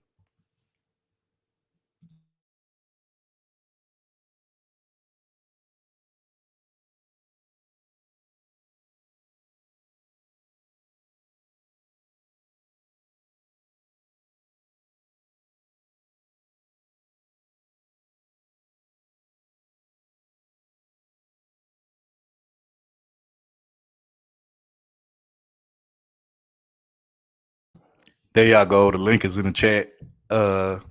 Wait, did I put it in the chat? Hold on, let me make sure I put it in the chat. I think I did. Hold on. 1 second. Hold on.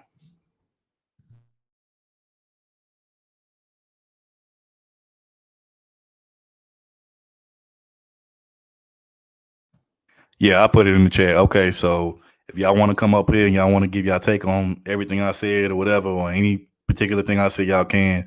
Shit, I'm kind of burned out now. I hope somebody come up here and, take the mic for a little bit and, speak their piece on it. But y'all got it. Y'all can come up here and speak y'all piece. Let me, because I feel like I'm probably, was going in. I probably missed some people. So I want to give a shout out to the people that hit the Cash App. And by the way, if you didn't hit the Cash App, hit the motherfucking Cash App, man. I'm dropping some real jewels on here, man. You know what I'm saying? It's not no make believe ass shit. This ain't no he say, she say shit. This is some real shit that I'm spitting on here. So, hopefully y'all hit that Cash App, and to the Mars in here. If you got my Cash App, post it in the chat. You know what I'm saying? But yeah, but shout out to Afi, bro. Shout out to Afi. Oh snap. What's going on, Terrell? Hold on. But yeah, but shout out to Afi, bro. Turn it off. What's going on, Terrell? Hold on. How you doing?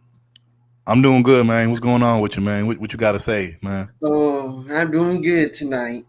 All I have to say is there are a lot of dudes out there that do be complaining about women, but it's just the type of women they hang around with because there's so different types, and they have to realize not every woman the same, and they can't be doing all that complaining because if they don't like a lot of these women, they can always leave and find someone else because not every woman on the same level because in America, a lot of women have a mindset where you supposed to buy them stuff, pay them bills, and take care of them. That's the new way of how American women are in America. It's just set up that way. In a lot of countries, they're not like that. But to me, I just believe everybody should support their own way, and you shouldn't be helping a woman unless y'all married and have kids. I would say this. I agree with like maybe everything you said except for that last part. You know, the marriage. I don't think you necessarily need to be married to a woman to help out, but I think if she's showing you, like if she's being receptive to you in the right kind of way, and she's respecting you, and y'all both, doing the same with each other and vibing, and I think it's nothing wrong with doing something for one. But I think the thing about it is that there's the whole like reward system. That's a thing for a real reason. Like, the reason why, people win prizes and get rewarded for stuff is because, you put in the work to do that. And, you was on some, on basically what you did is, you was on some positive shit. So anytime, like I'm of the mindset if a woman is basically rocking with a man the right kind of way and she's respecting him, she's, not, getting on his nerves or doing no dumb shit to him, then, a man should, do something for her. He should take her out, maybe buy her something nice. But like I said, she has to earn that shit. You know what I'm saying? You can't just be because what happens is when you just overly do shit for women and spoil them and do all this shit for them, but they don't earn the stuff that you do for them and you give them, they're not gonna respect it anyway. They're not gonna respect it and they're not gonna enjoy it, and so they're gonna take it for granted and they're gonna start disrespecting you because they're gonna feel like they entitled to give you giving them shit all the time. But hold on, I'm finna bring somebody up. Hold on real quick. What's going Hey, what's going on? What's going on with you? nothing much chilling.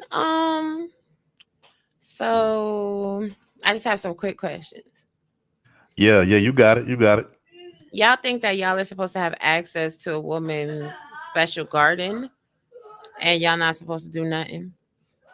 No, I'm not saying that. What I'm saying is this. I think a lot of guys pretty much, you know, look, okay, so you can do something for a woman. That's not the issue here. I don't have issues doing anything for a woman that I'm seeing or dealing with. But the thing is that I think a lot of times guys will just strictly do things for women just off of the fact that because they want to get to the box and like I said, they want to cheat their way to the box. They want to just pay for it and give some kind of tangible item or give for it, but they don't want to actually sit down and get to know the person that they're actually trying to engage with sexually like that. And I think that's the issue. And again, I think both when you're both man and a woman should engage with each other. It should be to where if I earn something from you, I should get rewarded. And if you earn something from me that you did, then I should reward you for that. It should be a mutual thing on both sides. So that's what I'm saying. I mean, I'll agree with that part, but like there's too many men that really feel like they shouldn't have to invest into a woman. They shouldn't have to pour into a woman. They shouldn't have to date a woman and like give a woman respect because a lot of women are not exhibiting self-respect. They're allowing these men to just enter their garden and use and abuse them. Pump and dump shouldn't even be a ideology because women shouldn't even be allowing that. Facts. See, I don't subscribe to the whole pumping up thing. Now, we do know, and I'm gonna be real about it. Like we all know, when you grown people gonna do what they do. If if they casually messing around or if they in a relationship, then like whatever they do, that's what they do. But I don't subscribe to the whole pump and dump thing. I basically the same type of energy people show me and they put into me, I'm gonna put into them. And again, when it comes to like you said, a man should do things for a woman, but again, also it should be to where, the woman is, like, because I think a lot of times people, the problem with a lot of us people or human beings is we're very entitled. We think that we deserve this and we deserve that, just basically off of the fact of, oh, I'm such and such. And it's like, no, like being entitled is the wrong thing. You know what I'm saying? Now, there's nothing wrong with having confidence or seeing yourself in a certain kind of light. But at the end of the day, it's what are you doing to deserve X, Y, and Z? You know what I'm saying? Are you respecting me right? If I'm a man and if I'm rewarding a woman, but she's not giving me the right type of energy and she's not, responding to me in a certain kind of way, and I'm just doing all of this stuff, then at the end of the day, I'm the one that's playing the fool and she's the one that's benefiting from all of that, because it's like she's not even deserving of all these things because she hasn't shown me that at the end of the day, like, why do you deserve this and that when you don't even treat me right? You know what I'm saying? And I think a lot of guys, like I said, because they don't have those soft social skills to actually get to know a woman, on a mental level before they actually even get to engaging with a woman on some physical type of stuff, they will allow women to abuse them verbally and treat them any kind of way just because they so thirsty and quick and desperate to get to the box. You know what I'm saying? And so that's my thing. That's what I'm against. Not necessarily a man and a woman, not necessarily a man, doing anything for a woman, whether it's financially or, tangible gifts, or whatever. But again, it's, is the woman deserving of those things? If she, showing me the right type of vibe and energy, and if she is, then hey, she can get whatever the hell she want. You know what I'm saying? But all of that treating me like I'm, like I ain't shit or whatever, and I'm up here doing what I'm doing on my end, then like, nah, I'm not cool with that. So that's all I'm saying. Facts, I agree. And I wish I could stay longer, but my son is like, he needs me. So I love you, and I'm still here streaming, supporting in the chat. I appreciate you. I thank you for coming through. I'm actually surprised you put up on me. I know you pull up on us, over on the other channel, but I appreciate you for coming through on my personal channel. That mean a lot. I appreciate you. I always try to come through every now and then, see what you're doing over there. Yes, thank you. I appreciate the support. Yeah, so I appreciate that. All right, I'll holler at you later. Peace. All right, bye. Shout out to Raw B Privilege. Hey man, if y'all don't know, man, Raw B Privilege, she's a dope content creator. Probably actually one of my favorite female content creators. Y'all go over there, go subscribe to her channel. It's Raw B Privilege. Man, she be speaking some real shit over there. So, she be going in too every now and then. Most of the time she be having some cool, peaceful shit, but sometimes, when she, be on one and she reaching her bag, she be going in. But go support and subscribe to Raw B Privilege though, man. Shout out to her, For the Record TV extended family right there. Drop a share in the link. I go check it out. To the mods in the chat, if y'all can go find Raw B Privilege. It's, the name of her channel is her name, Raw B Privilege. Go find her channel link and post it in my chat if y'all can. I appreciate it if y'all did that. But what's your channel about, the award? I mean, to be honest with you, bro, I'm just now starting to like really be more consistent with my channel, because for a while I was kind of like very inconsistent with it. But really, to be honest with you right now, my channel is really random right now. It's just really a lot of times when I, do lives or whatever or topics, it's just like it's usually like, it's kind of like on some spontaneous, like on the spot type of shit, to where, if I'm, thinking about something or I'm feeling a certain kind of way about a particular topic, or, something that I've thought about for a while, I'll just go live that particular day and I'll speak on it. So I wouldn't necessarily label. I would say this: that the things that I've noticed that I tend to talk about, quite constantly on here is, number one, sports is definitely one of my strong suits. You know what I'm saying? I love sports. So, every now and then you'll get a little sports stream on here where I'll come up here and talk about football, basketball, something like that. I love music. Every now and then I'll come over here, play some music, whether it's R&B, hip hop, whatever. You know what I'm saying? I'll come up on here and kind of play like I'm some kind of DJ and kind of like just play different little tracks or whatever.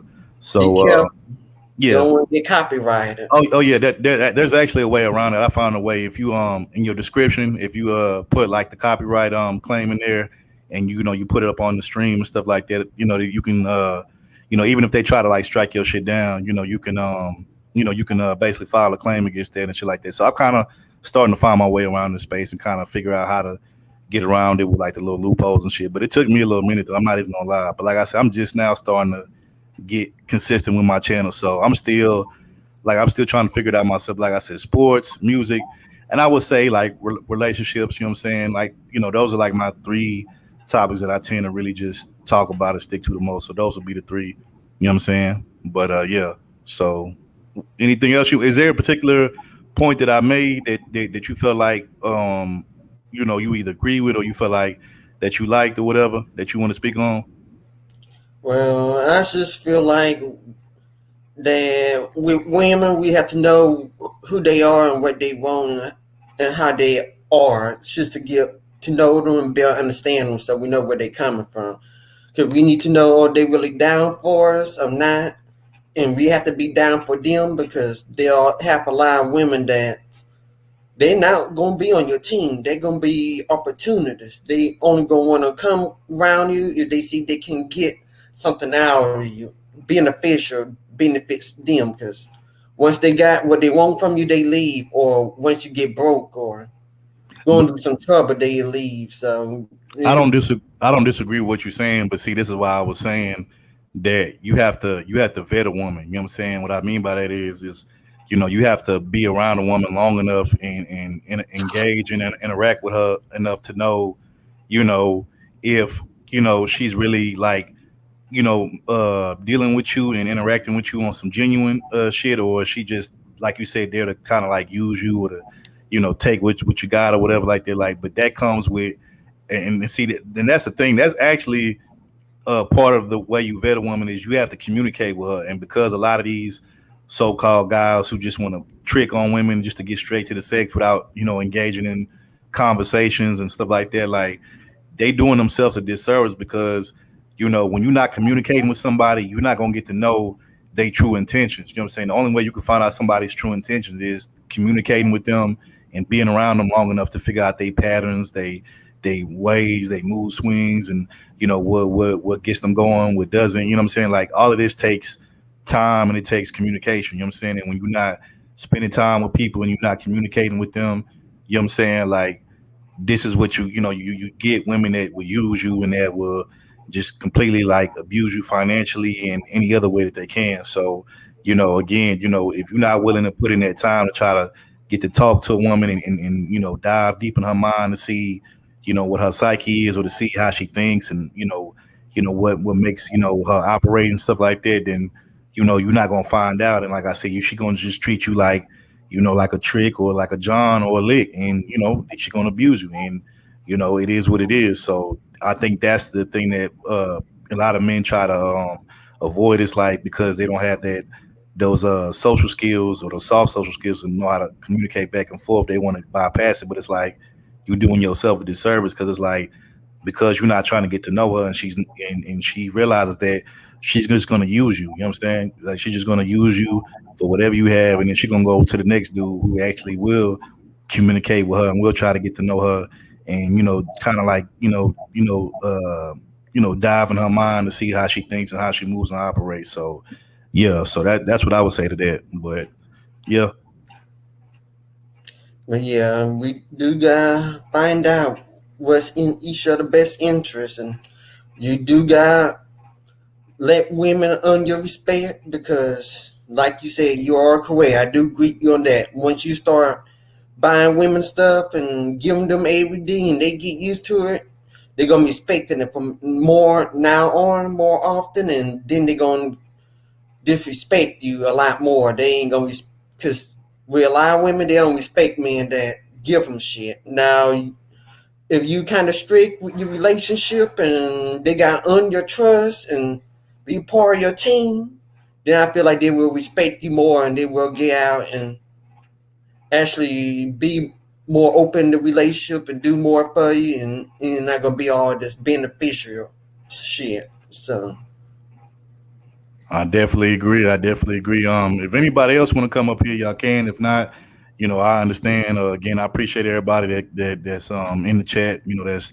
showing love. Everybody. As a matter of fact, like I said, let me go over this Cash App thing because I don't want to make sure I forget nobody. You know what I'm saying? Because I definitely appreciate those who support me and appreciate me. But I want to give a shout out to Bismillah. Earlier she hit the Cash App. Appreciate you for the support. Shout out to Janice. I appreciate the love and support. You always showing love to me and the team. So I appreciate that. Shout out to Afi. I appreciate that, bro. I wasn't expecting you to come through, but appreciate you for coming through. And last but not least, shout out to Bap for hitting the Cash App, supporting the show. I appreciate you. You definitely always show love to us and to the For the Record TV family. We appreciate you. So I appreciate that. But like I said, anybody else want to come up here? I'm gonna drop the link one more time. Anybody want to come up here, y'all can. But if not, I'm probably gonna wrap it up about another 5-10 minutes, and I'm gonna get up out of here. But hold on. When your next live stream gonna be? I'm not sure, man. Like I said, I don't really try to schedule them out, man. I just kind of, it's just like more of a, like I said, it's more of a spontaneous thing, man. It's just like on the spot. I don't like I know some people they actually schedule their lives and stuff like that, but that's Yeah. not how I do mine. I just kind of like when I'm in that mood to go live, when I'm in the mood to kind of just talk about whatever it is I want to talk about, I just go live. So I'm not really sure. I can't really tell you. Well, actually, you know what? I do have a live right now. I got it on private because I want to surprise everybody. Actually, Sunday I'm gonna go live on Sunday, but Sunday we're gonna do a music stream on Sunday. I'm gonna do a dope ass music stream on Sunday, but I don't want to tell y'all what it is yet because I want to surprise y'all. But I got a dope little music stream I'm gonna do on Sunday for y'all to y'all can enjoy y'all little Sunday evening and get prepared for the next work week or whatever. But yeah, that probably be the next time I go live. Probably Sunday, like Sunday evening. You know what I'm saying? So I I can get most you. likely got work, so It's hope I cool. can. It's cool, man. If you can't catch it when I go live, you can catch the replay. It's cool, man. I appreciate you anyway. You know what I'm saying? So, but yeah, like I said, we're gonna do a cool little chill, laid back music stream on Sunday to get everybody prepared for next week. You know what I'm saying for the work week and whatnot. But I dropped the link again. Like I said, anybody want to come up on here, they can. You know, uh, you know, it's cool, man. Y'all can say whatever y'all want. But if not, like I said, I'm gonna get up out of here in another 5 minutes or so. So, yeah. But I wish you would come up here, bro, Brandon. I wish you come up here because I know you got some. I know you like, man, bro, going in shit. I wish you would come up here, Brandon. But I don't know you probably busy at work and shit. Yeah. It's Tuesday. You at work, so I know you ain't gonna be able to come through. But I wish you could, though, bro. But it's cool. I appreciate you for coming and being in the chat. You know what I'm saying? So. So, Doe, most of the people that watch your content, they like Hispanic or just mixed, diverse? To be honest with you, man, it'd be a little bit of everybody. I mean, it'd be like, like mostly like blacks and Hispanics over here, that type of thing. But I mean, it's cool. I don't discriminate. Anybody can come over here just as long as it's not no drama, no BS, or no disrespect. You know what I'm saying? Like I don't really trip. But hold on, we got somebody else that hopped on here real quick. I'm gonna let them speak real quick. So hold on real quick. What's going on, bro? Corey, appreciate you for pulling up on me, dog. Yo, third. Can you hear me? You hear me all right? Yeah, I can hear you, bro. I can hear you, bro. All right, Appreciate you cool, pull up on me, man. Anything you want to touch on? I know I kind of went in for a little minute, but you got it, bro. You got the floor. Yeah, man. First of all, salute to you. Salute to the channel and to the chat. I wanted to say, man, I actually appreciate you getting on here, man, and kind of speaking from your point of view, and kind of giving a different point of view of what you've been seeing in the space. Me personally, I agree with a lot with pretty much everything you were saying, man, and I have a similar viewpoint. I've been in the space. I'm actually new back to the space. I was around back in 2016, 2017. Back in those days, I left for a couple years, and then I came back 2020. When I came back, bro, it's a whole new crop of dudes, and to me it just seems like I mean, it ain't the same, man. It's kind of like it's a lot of rogue dudes just doing and saying whatever, man. And it's kind of like you saying, it's a lot of complaining. It's a lot of dudes not taking accountability, just kind of pointing the finger, and it's just. I see it, man, and I be on here just watching, man. I don't get on and say much, but so when you was on here kind of speaking to those things, man, you was hitting everything right on the head, bro. And I know, like you probably like you said, you're gonna lose some friends, you're gonna lose some, whatever, but you speaking the truth, man, and it's two sides to this. It is not, I mean, there are messed up women out here. There's messed up women, but it's like you said, like who are y'all? Who are dudes picking? Who are dudes deciding to mate with? You know what I'm saying? Dudes leading with their wallets, you know, the pump and dump. Like, what do you expect? What do you expect when those are the type of women that you dealing with? But Facts, I bro. feel like dudes got to start accepting some accountability, man. Got to start, you know, changing some things up for themselves. It's one thing to get together and have you know, have some commonality as far as what you went through. But what are you doing? What are you doing after y'all discuss what you went through? What are you doing to move forward so you don't have to go through that anymore? Or are we just gonna sit in corners and circles and keep talking about what we went through 10 years ago till it becomes 15 years ago? Like when's the change gonna come, man? And I guess if people watch the stuff and people support the stuff, then it ain't gonna be no change.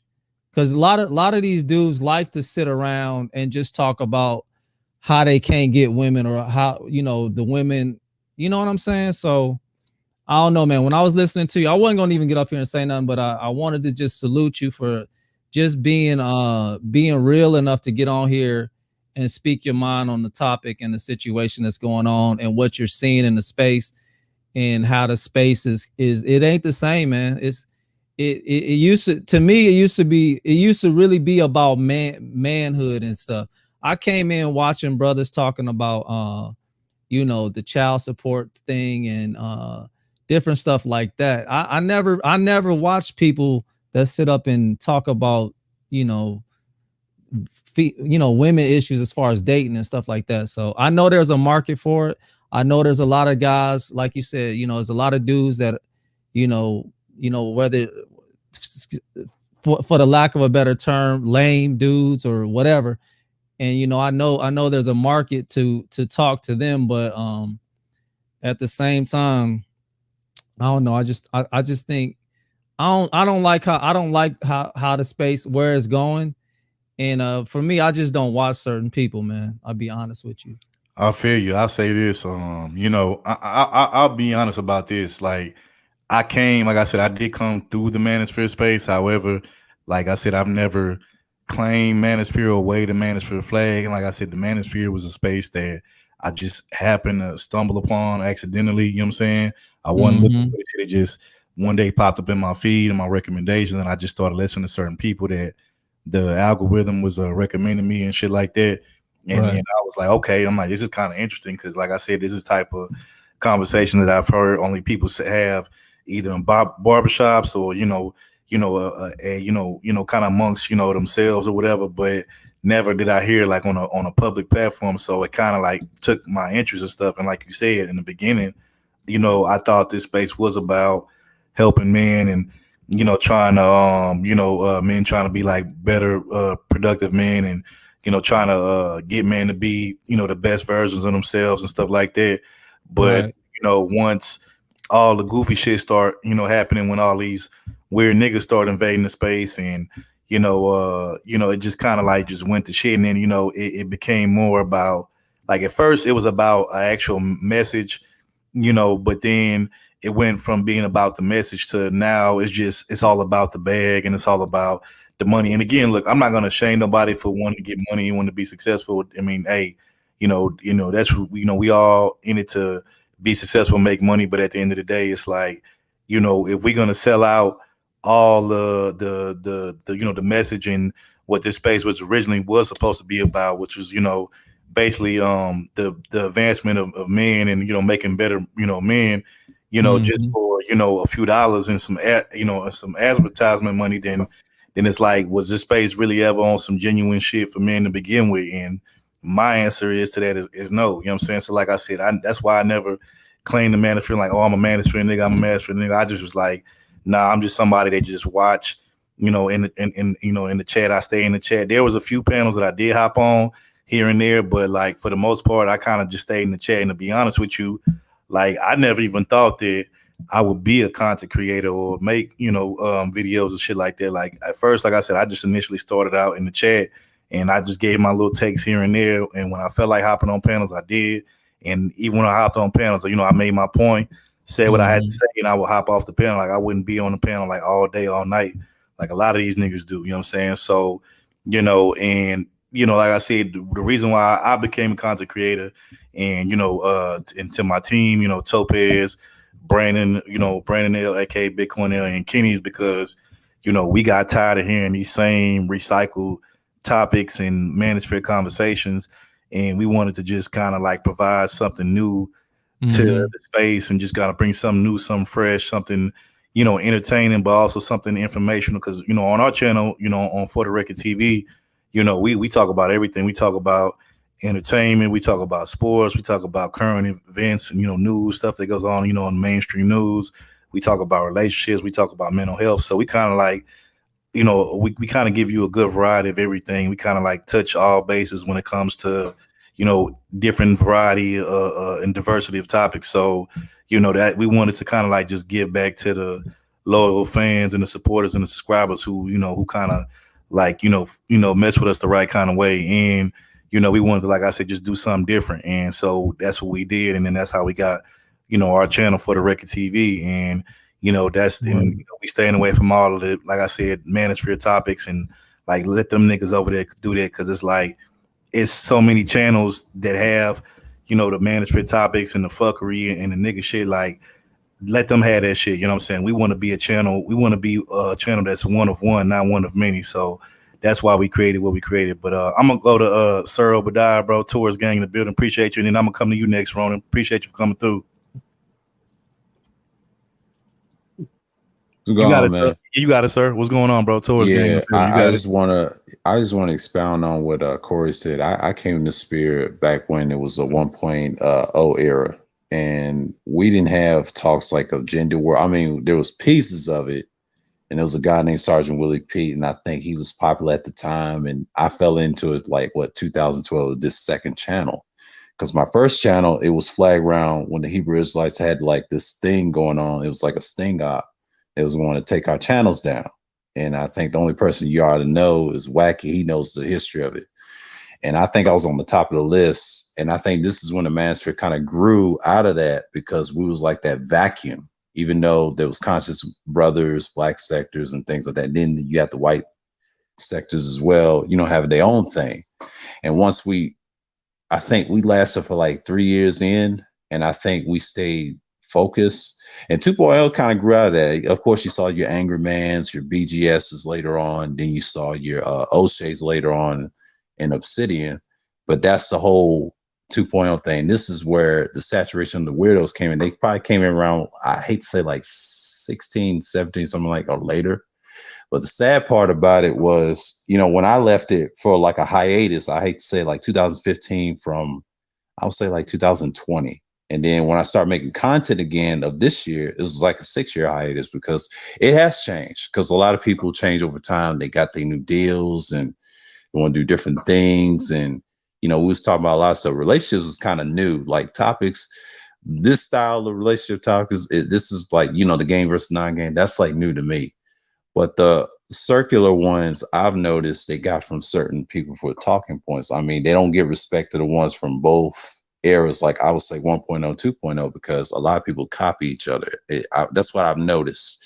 But everybody's got different perspectives of how you get the women. But nowadays, the weirdos say, hey, we're going to take these talking points and get famous with your boy that wants to be, the king of the spirit. And it's just like a tug of war. It's a mess. And I mean, shout out to the ones that tries to trademark, which is good. But Corey, man, you just got to watch different people, like, about be an independent thinker. I think I'm going to do a stream on that probably Friday about that, because it's going to expound on why there's certain men are divided on that, because you got a lot of black men. I see this in the real world too, divide on issues like that, because the barbershops ain't the same anymore. It's getting worse and worse. People want the ideology, and it's getting really bad. I mean, that's what I've noticed. And you're going to see more of it. I'm not worried. It's just what it is, man. Like, if you stay in these spaces way longer, what I've noticed, people change over time. I mean, you got some people that's really thorough and real, and I've noticed on this panel, and they here. And it took me to realize that, I think this whole year, when that split happened in March, and I think Kuda was telling me, he said, man, them guys is crazy. Yeah, I didn't see that. The politics was going on, and I had to learn a lot about the other side. I said, oh, okay, this is what they're talking about. but it took me to realize what type of space we're in, because it's changed since from, should we say, '08 to now. It's a big leap for those decades. That's what happens when you've been in the space and then been in hiatus like I did, trying to find a job and trying to structure myself in my 20s. Now I'm in my 30s, so I'm like, things changed. And then you got the newer generation say, nah, we listen to these guys. They're our leaders now. Who are you? You know what I'm saying? And that's what I'm saying from your voice. Like, yeah, you're not the only one. It's a lot of brothers is lost, you know. And then I'll go to certain channels and certain panels I'll be on, because last year I started out with him, one person, and a few others, and then the Brain Trust. I didn't really do content then, you know, because I was kind of scared of like what type of topics I will talk about. But the problem was I didn't structure it right. So I wasn't ready to come back yet. I could have. And then I look at Kuda streams recently. I said, damn, I missed all the builds that they had. I mean, they had great builds before all this mess. But I think the pandemic got everybody dormant. But so expound on what Corey was saying, man. Yeah, you just gotta be careful who you listen to, and just pick the right people, pick good topics. If you want to do this, just do it carefully. You can do it 3 ways. Pre-records, it's the best way.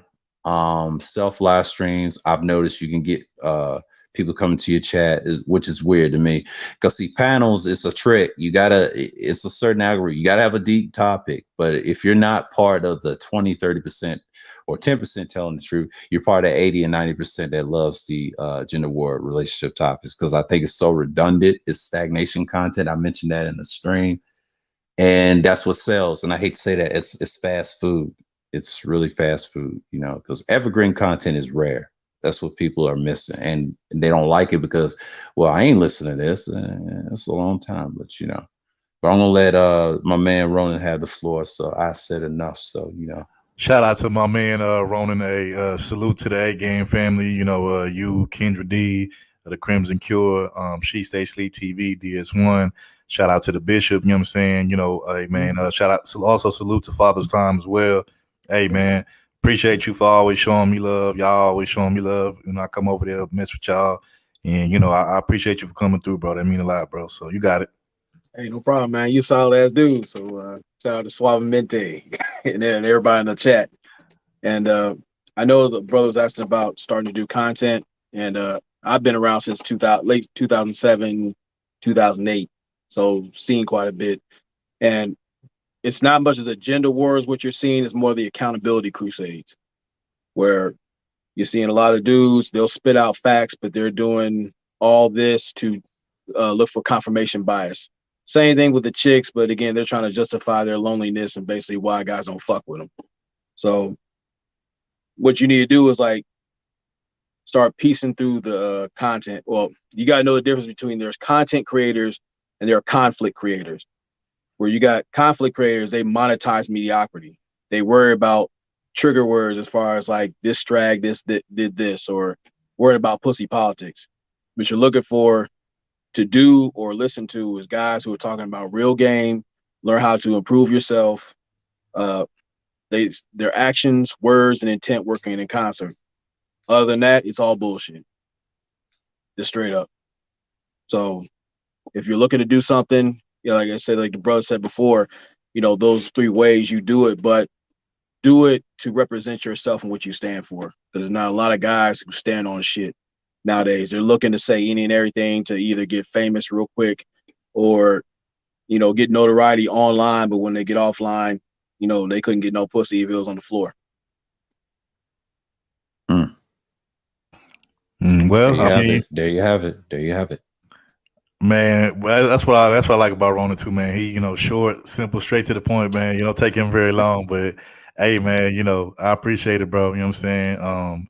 Yeah, like I was saying, you know, when I came into this space, you know, it just, you know, it was different because, like I said, I actually thought that, you know, like I said, I never heard these type of conversations outside of either the barbershop or just, you know, amongst the fellas, and then to hear these type of conversations, you know, I was like, okay, wow, this is different. This is kind of, it's kind of like, you know, therapeutic stuff. Cause, you know, a lot of men, you know, particularly we can't, you know, at least how a lot of us probably grew up is, you know, we weren't really just allowed to, really just speak how we felt about certain things, or what we didn't agree with or disagree with or whatever, because it was looked at as not necessarily masculine or whatever, or it's not looked at as it was like kind of you just gotta be the strong silent type and not really and just deal with things and stuff like this. So to hear this space where men get to kind of like voice their opinions and their thoughts and their feelings on things, I think it's a good thing. But the problem is when guys go too far left with it, or they take the super extreme measure, or view on it. That's when it gets corrupted. You know what I'm saying? Like, to me, yes, you could say, okay, I went through this, it was fucked up. I was kind of mad about it or pissed about it, but hey, I learned from it. I grew from it. I matured, and now I'm bigger, on to bigger and better things, whatever. But to sit up here and kind of like wallow and soak in the same sorrow for 20 years over the same type of people, what I'm saying, that did you wrong in your past or might have overlooked you in your past, like that's not healthy. You know what I'm saying? Like, if you carrying some shit that happened, in your teens, and you carrying it into your 20s and your 30s and 40s and 50s, like, yeah, that's not healthy. That's not what's up. And at some point I would recommend, y'all go get some professional, therapy, some kind of mental health, because, you don't want to die, with that shit still in your heart and on your brain. You know what I'm saying? Like, at some point you gotta move on from that shit, move past it, learn from it, and that way you can get to the next big thing that's for you. Because a lot of times, and I'm not even the most, religious person. I'm more of a spiritual person, but a lot of times, the Most High won't bless you, and he won't, put you, or he won't, guide you to your next blessing, into the next destination in your life, until you have grown and got over and closed, chapters from your past and shit like that. You know what I'm saying? Because you're not emotionally, and you're not mentally and spiritually ready to receive those blessings from him. So, he's not gonna, grant you, those blessings. So it's like, the quicker you get rid of those, that pain or that trauma from your past and some of the bullshit you might have went through, like, the quicker you can get to where you really want to be. But like I said, I just think a lot of, guys, they just want to wallow in their sorrow and their misery. And it's like, maybe at first when you go through some shit like that, it's okay at first when you first go through it. But at some point, bro, as a man, you got to move on from that shit, bro. Like, you just can't sit there forever and just, cry and whine about that shit. Like, at some point, you got to do something different and grow from that shit, period. I want to add something too. It's like just like with Third Ward said, it's like when it comes down to it, yeah, we have to have a voice for each other. We've been muted out for far too fucking long, personally. So if you're not willing to show growth through your examples or encourage others to do it, you're wasting people's time, because you got guys your junior, guys your peers, and guys your senior who could learn a lot from you by your example. And that's what's supposed to happen nowadays. You should be glad that a lot of these goofies are exposing themselves in real time. That way you can separate yourself and know who's who. Because again, I tell guys, if you literally fuck the shit out of your purpose, pussy ain't part of your problem. That's just part of your program. So you just have to keep it pushing. Run your own race, stop pocket watching, encourage others to do their thing. And then when you get yours, be around people who celebrate you for doing your thing. That's what it's supposed to be, because we lost our ability to have codes of conduct. We don't have escalation of force. You got these dudes out here with keyboard courage, but then when you see them, all they want to do is give peace a chance. You came for a piece of their ass. No homo. And again, it's just like we had to get back into being actual men, working with other men. We have this technology to reach out to brothers we're supposed to use in a correct fashion, not just sit there and talk shit to each other and be the new bitches of the century. Facts. Agree. Yeah.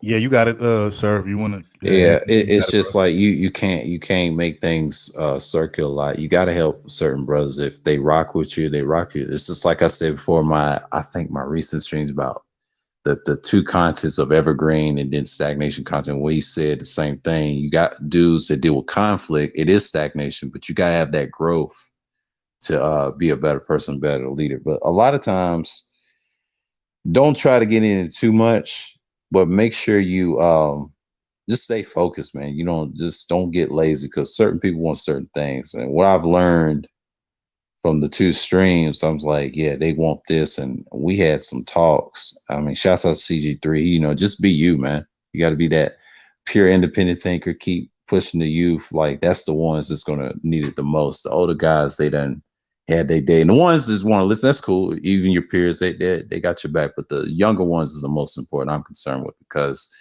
it's the mindset, what they're feeding into. Because when you look at television, it's gone. The internet is here. It's the new TV. You're in mainstream right now, whether you like it or not, because Google is considered mainstream, because the way they change things around rules and YouTube, and everybody's going different platforms. Well, they're doing the same thing. Yeah, they're harsh. You better be glad you're on YouTube, because that's like the main show. They ain't got a true competitor yet. I mean, they will be toppled. I don't know when, but it's just that when. You just got to be prepared. Are you going to spread this mess around? Because the manosphere, this is just one big thing right now. It ain't huge yet, but it'll get there.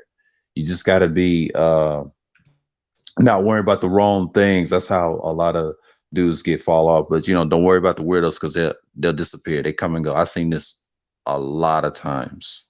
They don't last long. They don't last long for some reason. If you have stagnation content and people are gonna get tired of you, and they say, hey, we're not dealing with this, man. You got to be consistent, and consistency is the key. You can't get discouraged. I've seen big content creators from other races, other sectors, that they don't last long. But getting to that level, you have to really do some damage. But a lot of people just ain't built for that. It's in certain areas. But it's okay to get 100,000, have a loyal fan base. I just watched a clip of Fresh and Fit. I don't really care for him, but they had academics. I don't think he's the guy, and I just kind of disagree with that video. I just don't see it, man. It's a lot of people that they try to do it for years, and it's going to end up the same result with Kwame. He's trapped. These dudes don't understand. This is for certain men that's voice need to be heard. Because the young guys want to hear something different. We're tired of all the celebrity talk and political talk, because domestic politics ain't where it's at, man. That's something we got to come together as a collective, as men. Black men first, yes, but the other men, agreeing to, because each women, this feminism thing in depth, that's a big problem. Gynocracy is a problem too for us first. So we got to take step 1, then step 2.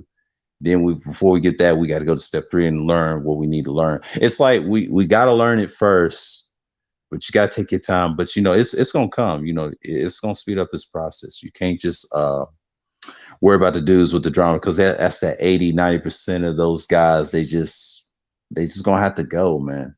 I mean, for some reason, I mean, go ahead. Let me say this. So, to a point that you made not too long ago, when you said, and shout out to CG3, when you said that he basically like guys need to be themselves. But see, here's the thing: a lot of guys don't know how to be themselves outside of just the money. Right. You know what I'm saying? Like, a lot of these guys, you take away their money, you take away their material possessions, they're nothing without that's pretty much their identity, is the money and the materials. So you take that away, now they don't know who the fuck they are. They don't know, what they believe anymore, like, how to operate, how to move around and stuff like that. And, this is why, these guys got to stop living vicariously through their money and through their material possessions. You know what I'm saying? This is why, they got to stop talking about, preaching, talking about, lead with your wallet and all of this shit, because when you leave with your wallet, and then when she leave with your wallet and all your material possessions, and she leave your ass with nothing, then who are you then? And what do you have left then? You know what I'm saying? Like, do you even know who the fuck you are? And a lot of times these guys don't. So, that's what happens. You know what I'm saying? So it's like, you got to stop, bro, because at the end of the day, a man is more than just his money and his material positions and, what he can provide to a woman. Like, a man is more than that. You know what I'm saying? And I think, we've gotten to a point in society to where, we get so caught up on, what a man can do financially and materialistically wise, that we forget that, behind that man and behind the success, that there's an actual man that actually has,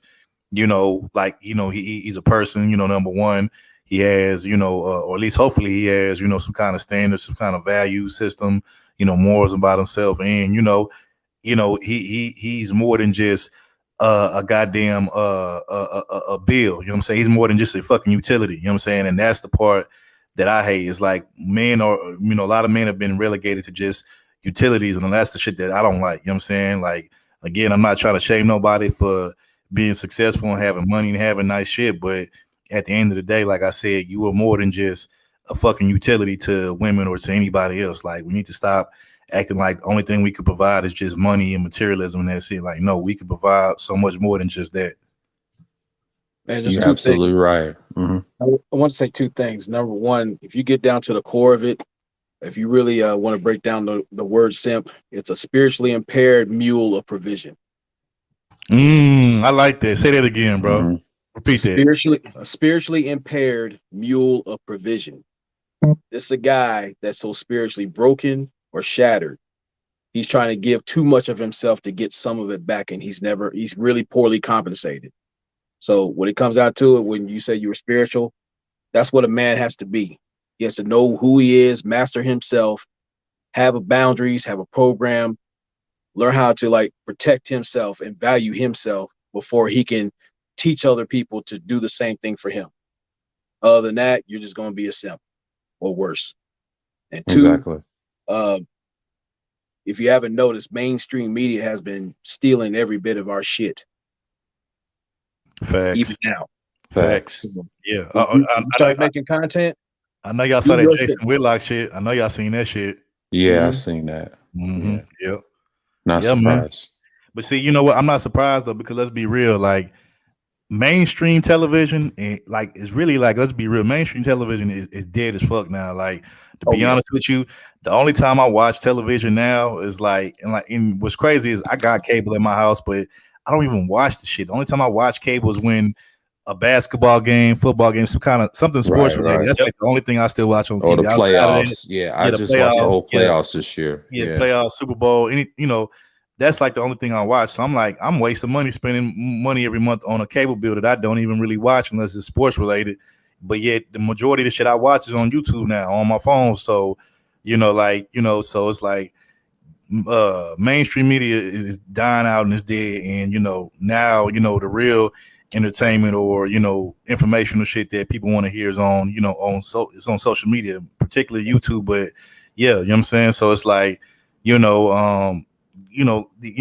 may not think that we're making a difference or an impact because we just, normal, regular, everyday people. But I mean, like you said, bro, you got people in the mainstream media that have the, working for these corporate, television stations and, all this little stuff and, shows and stuff. And they're listening to what we're saying over here. And because, we're not buying to any type of legal contracts that they are, we can say things that they can't, you know what I'm saying? So when they hear us say these things, they're like, well, damn.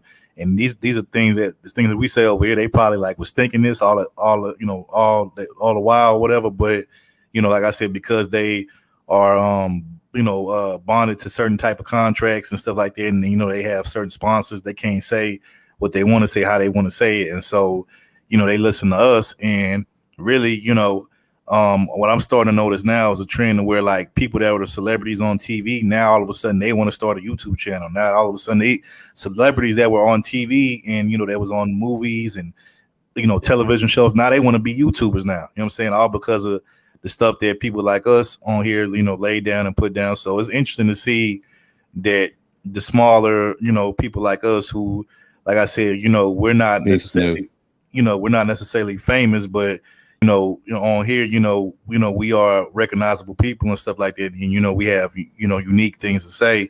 And you have the mainstream people who are way bigger than we could ever be. They are like, basically, like you said, taking our talking points. They're taking, things that we say in these discussions on these panels. And now they want to take those things and start their own channel. And I just find that to be interesting, but it just goes to show you that, the big fish is always, find what the smaller fish are doing. They always find a way to copy. I mean, even if you look at like music, right? Like some of the biggest hits that, some of these big artists put out was originally probably a hit that a smaller no-name artist that really didn't get the day of light probably originally wrote or created. But because the big dog came and stole it and took it, they gave him the credit for it. But technically, it was actually somebody else's song first. But like I said, because he didn't have that clout or that name that the bigger person had, the bigger person's going to get the credit. And it's the same thing that's going on here in this space. So, yeah, I agree with y'all. Yeah. I mean, they trying. It's sad, man. But I ain't even worried about it. We could have done this years ago, but you got certain brothers is working on it. I'm not even worried because mainstream, they just desperate right now. They try and get the audience attention. And bro, that's just part of everything the is game. there, bro. Like the last time I went to the movies, right? Like because now you have all these streaming services and stuff like Netflix, right. They popping up everywhere. Disney Plus and stuff like that. Like now, like the last time I went to the movies, bro, like nobody go to the movies any like the movie. I'm surprised the movie industry hasn't really which I'm pretty sure eventually it'll fall, it'll go down. But like nobody goes to the movies anymore. Everybody, if you have Disney Plus or you have Hulu or you have Netflix, people just be like, I'll wait till it come out. Or Roku. I'll just wait till it come out on one of them and just stream it at the house, and then you could just watch it at the house and shit. So so mainstream media, whether it's the movie industry, daytime television, like all that shit is starting to become obsolete, and probably within the next 10 to 20 years, it shit won't be around for much long. You know what I'm saying? So everything's getting streamed through the internet and through these streaming services. You got it, Ronan. Yeah, I'm saying you'll probably see more drive-in theaters because that's still kind of nostalgic. Plus, if you dealing with this whole COVID shit, that's the right. Drive-in theaters are definitely making a comeback. I've seen that. Yeah, they're making a comeback. You got it, Ronan. You got it. Yeah, but like I was saying, like in this sector, especially, find what you love to do, whether it's a craft or a trade, or even if it's comic books or something like that. Do your thing. You'd be surprised at what your audience is coming from. So like I said, you shouldn't do everything that everyone's doing. Just have your own personality, your style, because some people, they're just bad actors. But if you're your genuine self and you're comfortable with yourself, you tend to attract more people to you.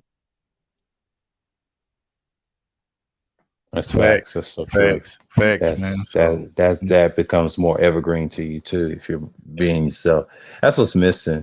And a lot of people they miss the point of doing not just YouTube or in the sphere or any sector that you're dealing with. A lot of people want to follow trends. That's the big problem. Because mainstream media, they love trends. And I did a stream with this and I think DS1 hopped up on the panel. It was Third Ward's birthday this year. And that was like a classic stream I did with him and Rashawn. And we talked about how it's just about trends. That's how they get their money. And even on these ads. And I think if you ever get a super chat, I think I was in Red Supreme's chat, and shout out to Chaos Serene. He said this. He said they upped it to 40% instead of 30%. Because all the live stream services like Melon popping out left and right, and I would say Zoom and StreamYards and other ones like OBS, all those streams is getting popular, and then there's gonna be more in the future. It's kind of like the internet. It's kind of like social media, social network service, or video sharing. Like you got Rumble as an app where all the conservatives go. You got Black Junction TV, people debating about that. Now that's gonna be something bigger. Now the conversation is here because see, YouTube is a giant. It's like ESPN and Fox in one, because you got all the mainstream media bots I've seen from 2012 and now, because they came in later. Yeah. Now they see the future of it is growing. That's why you got guys like Kwame. He's been here for years. He's lucky to have a platform. He blew up based off of going against those analysts. But once he started lying about what he was doing, people was turned off by him. So, and I'm guilty of it. And thanks to Tasi to let me see that. But that's what dudes do. It's like I said, they follow these trends. So I'm like, look, we're going to take this hustle. We're going to go out here. Let's lie to people. And then some people don't catch it. The sheep don't catch it. They say, well, fuck it. I'm just going to be me, And the other half said, no, I'm going to follow this guy. This sounds great.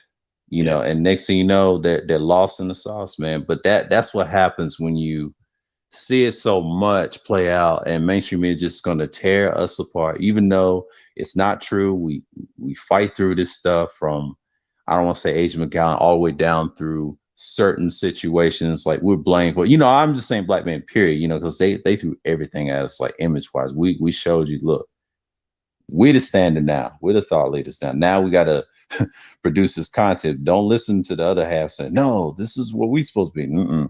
I know actually feminists talk, because what's happening is they're trying to have a counter. They're desperate.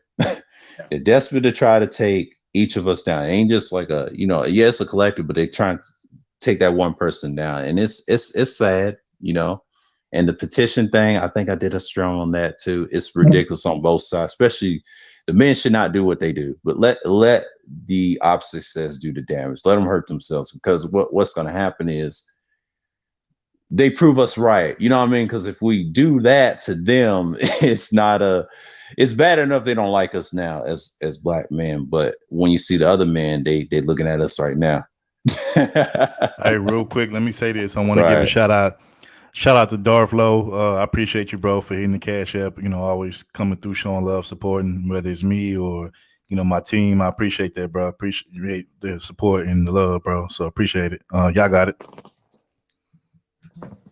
No, go ahead. Just like what my brother was saying. It's just we should make this a repository of great information across the board. It shouldn't be this circular, goofy shit we've been talking about since 2000, the early 2000s. We're supposed to be showing forward progression.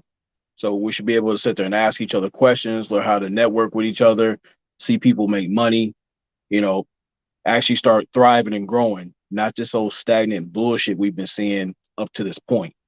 And to your point, and I said this earlier, the reason why this space in the content, especially, has been becoming so lazy and has become stagnated, is because like I said, nobody wants to challenge anybody anymore. Everybody just wants an echo chamber, and it's like anytime you have an echo chamber, you can't have a real conversation, because there has to be opposing views and ideas in any conversation. Everybody agrees, then there is no conversation. It's just niggas agreeing. You know what I'm saying? So it's like I said, because everybody just wants to agree, and nobody wants to go out there and come up with their own way of thinking, or just think differently from the next person, and actually challenge certain things. This is why you get the stagnant content and the lazy content. And it's getting to a point now to where a lot of these content creators in this space don't even make content no more. All they do is make response. All they do is make responses and after streams to like let's say, Ronan, you did a stream on let's say you do a stream on your channel, right? And it's like an original content stream. What most people do now is they wait till somebody does original content just so they can have a response video to it. And it's like, that's not real content, bro. That's just you responding to my shit. You know what I'm saying? And it's like niggas and got lazy now. Like, I remember it used to be a point to where damn near almost everybody in this space was making original content. You know what I'm saying? But like now, like I said, niggas and got lazy, or maybe niggas ran out of ideas. And so now they want to wait. Oh, okay, I'm gonna wait till this nigga over here, since he always coming up with some original fresh shit. I'm gonna wait till he finish his live streaming, and as soon as he finish his live stream on his original content, I'm gonna strike up a stream myself, and I'm gonna respond to it, and I'm gonna try to poke as many holes into it as I can, because I don't like specific things that he said, not realizing that everything that he said was mostly facts or whatnot, and all you want to do is just to be like on some contrarian type shit, just so you could try to like poke holes and tear this nigga down. You want to just make it stream just to find, like, it's almost like niggas is looking for something to find wrong with something. You know what I'm saying? Like niggas will try to find anything to find wrong with something. You know what I'm saying? So real quick before I give it back to you, shout out to Corey Love, appreciate you for coming through, and shout out to you, Terrell. I appreciate you for coming through, bro. Hopefully I see y'all again next time I go live. Don't be no stranger, but I appreciate y'all for coming through. But y'all got it. Now, so the only benefit in that is it's free PR. When you have your disgruntled fan base to have some, intentional to take what you said and do a whole echo chamber, or they'll do a breakdown of what you said, you're gonna have someone coming back and see what you just said. Free PR. That's the only benefit I see in it. Other than that, you're right about it. It's goofy to wait till I do something. I mean, if I'm gonna drop some shit, at least wipe my ass. That's what I say. Yeah. Yeah, man. Like that's what the independent thinking comes in. This is when you have to have your own thoughts and try to have different topics and different hobbies, like you said earlier. That right there can take you a long way. I know it's difficult for certain content creators. You got to muster that, man. Like not everybody's talented like that. That's when the evergreen comes in. This is where when people see your real work, you know, what you've been studying, what you've been doing, even going outside, you know, just doing something constructive. And that's the key too, because I don't mind going outside and doing content as well. I mean, I can explore and do whatever, but you know, but most people don't have that ability. They say, well, fuck it, I'm just gonna do this. I'm gonna stay in one corner. I'm gonna be my own little echo chamber, throw shots. But you know, when they go on someone else's, they try to pick them apart. But what they do is, you know, they study. I mean, if you're doing it for a great purpose, yes, you know, you can rebut back if y'all have a good back. That's between y'all two. Now, I'm talking about like a group of 5 dudes. If you want to conquest all day and try to say, look, I'm a contrarian. I don't like what you say. If I had something like a history thing, right? It's a website that's rare and people don't like it, right? Some contrarians gonna come up and say, I don't agree with this stuff. It can be anything, domestic politics, you name it, geopolitics, whatever. It's always conflict. And then you have to be very careful what you say. And it's kind of like, you know, you want to be careful, but I'm not gonna have a shouting match with you. I will debate you, you know, based off what my links are, but I'm not gonna scream. And yet, you know, most men shouldn't really at this point because you got women that infiltrated the space with avatars. But I get it. I get it.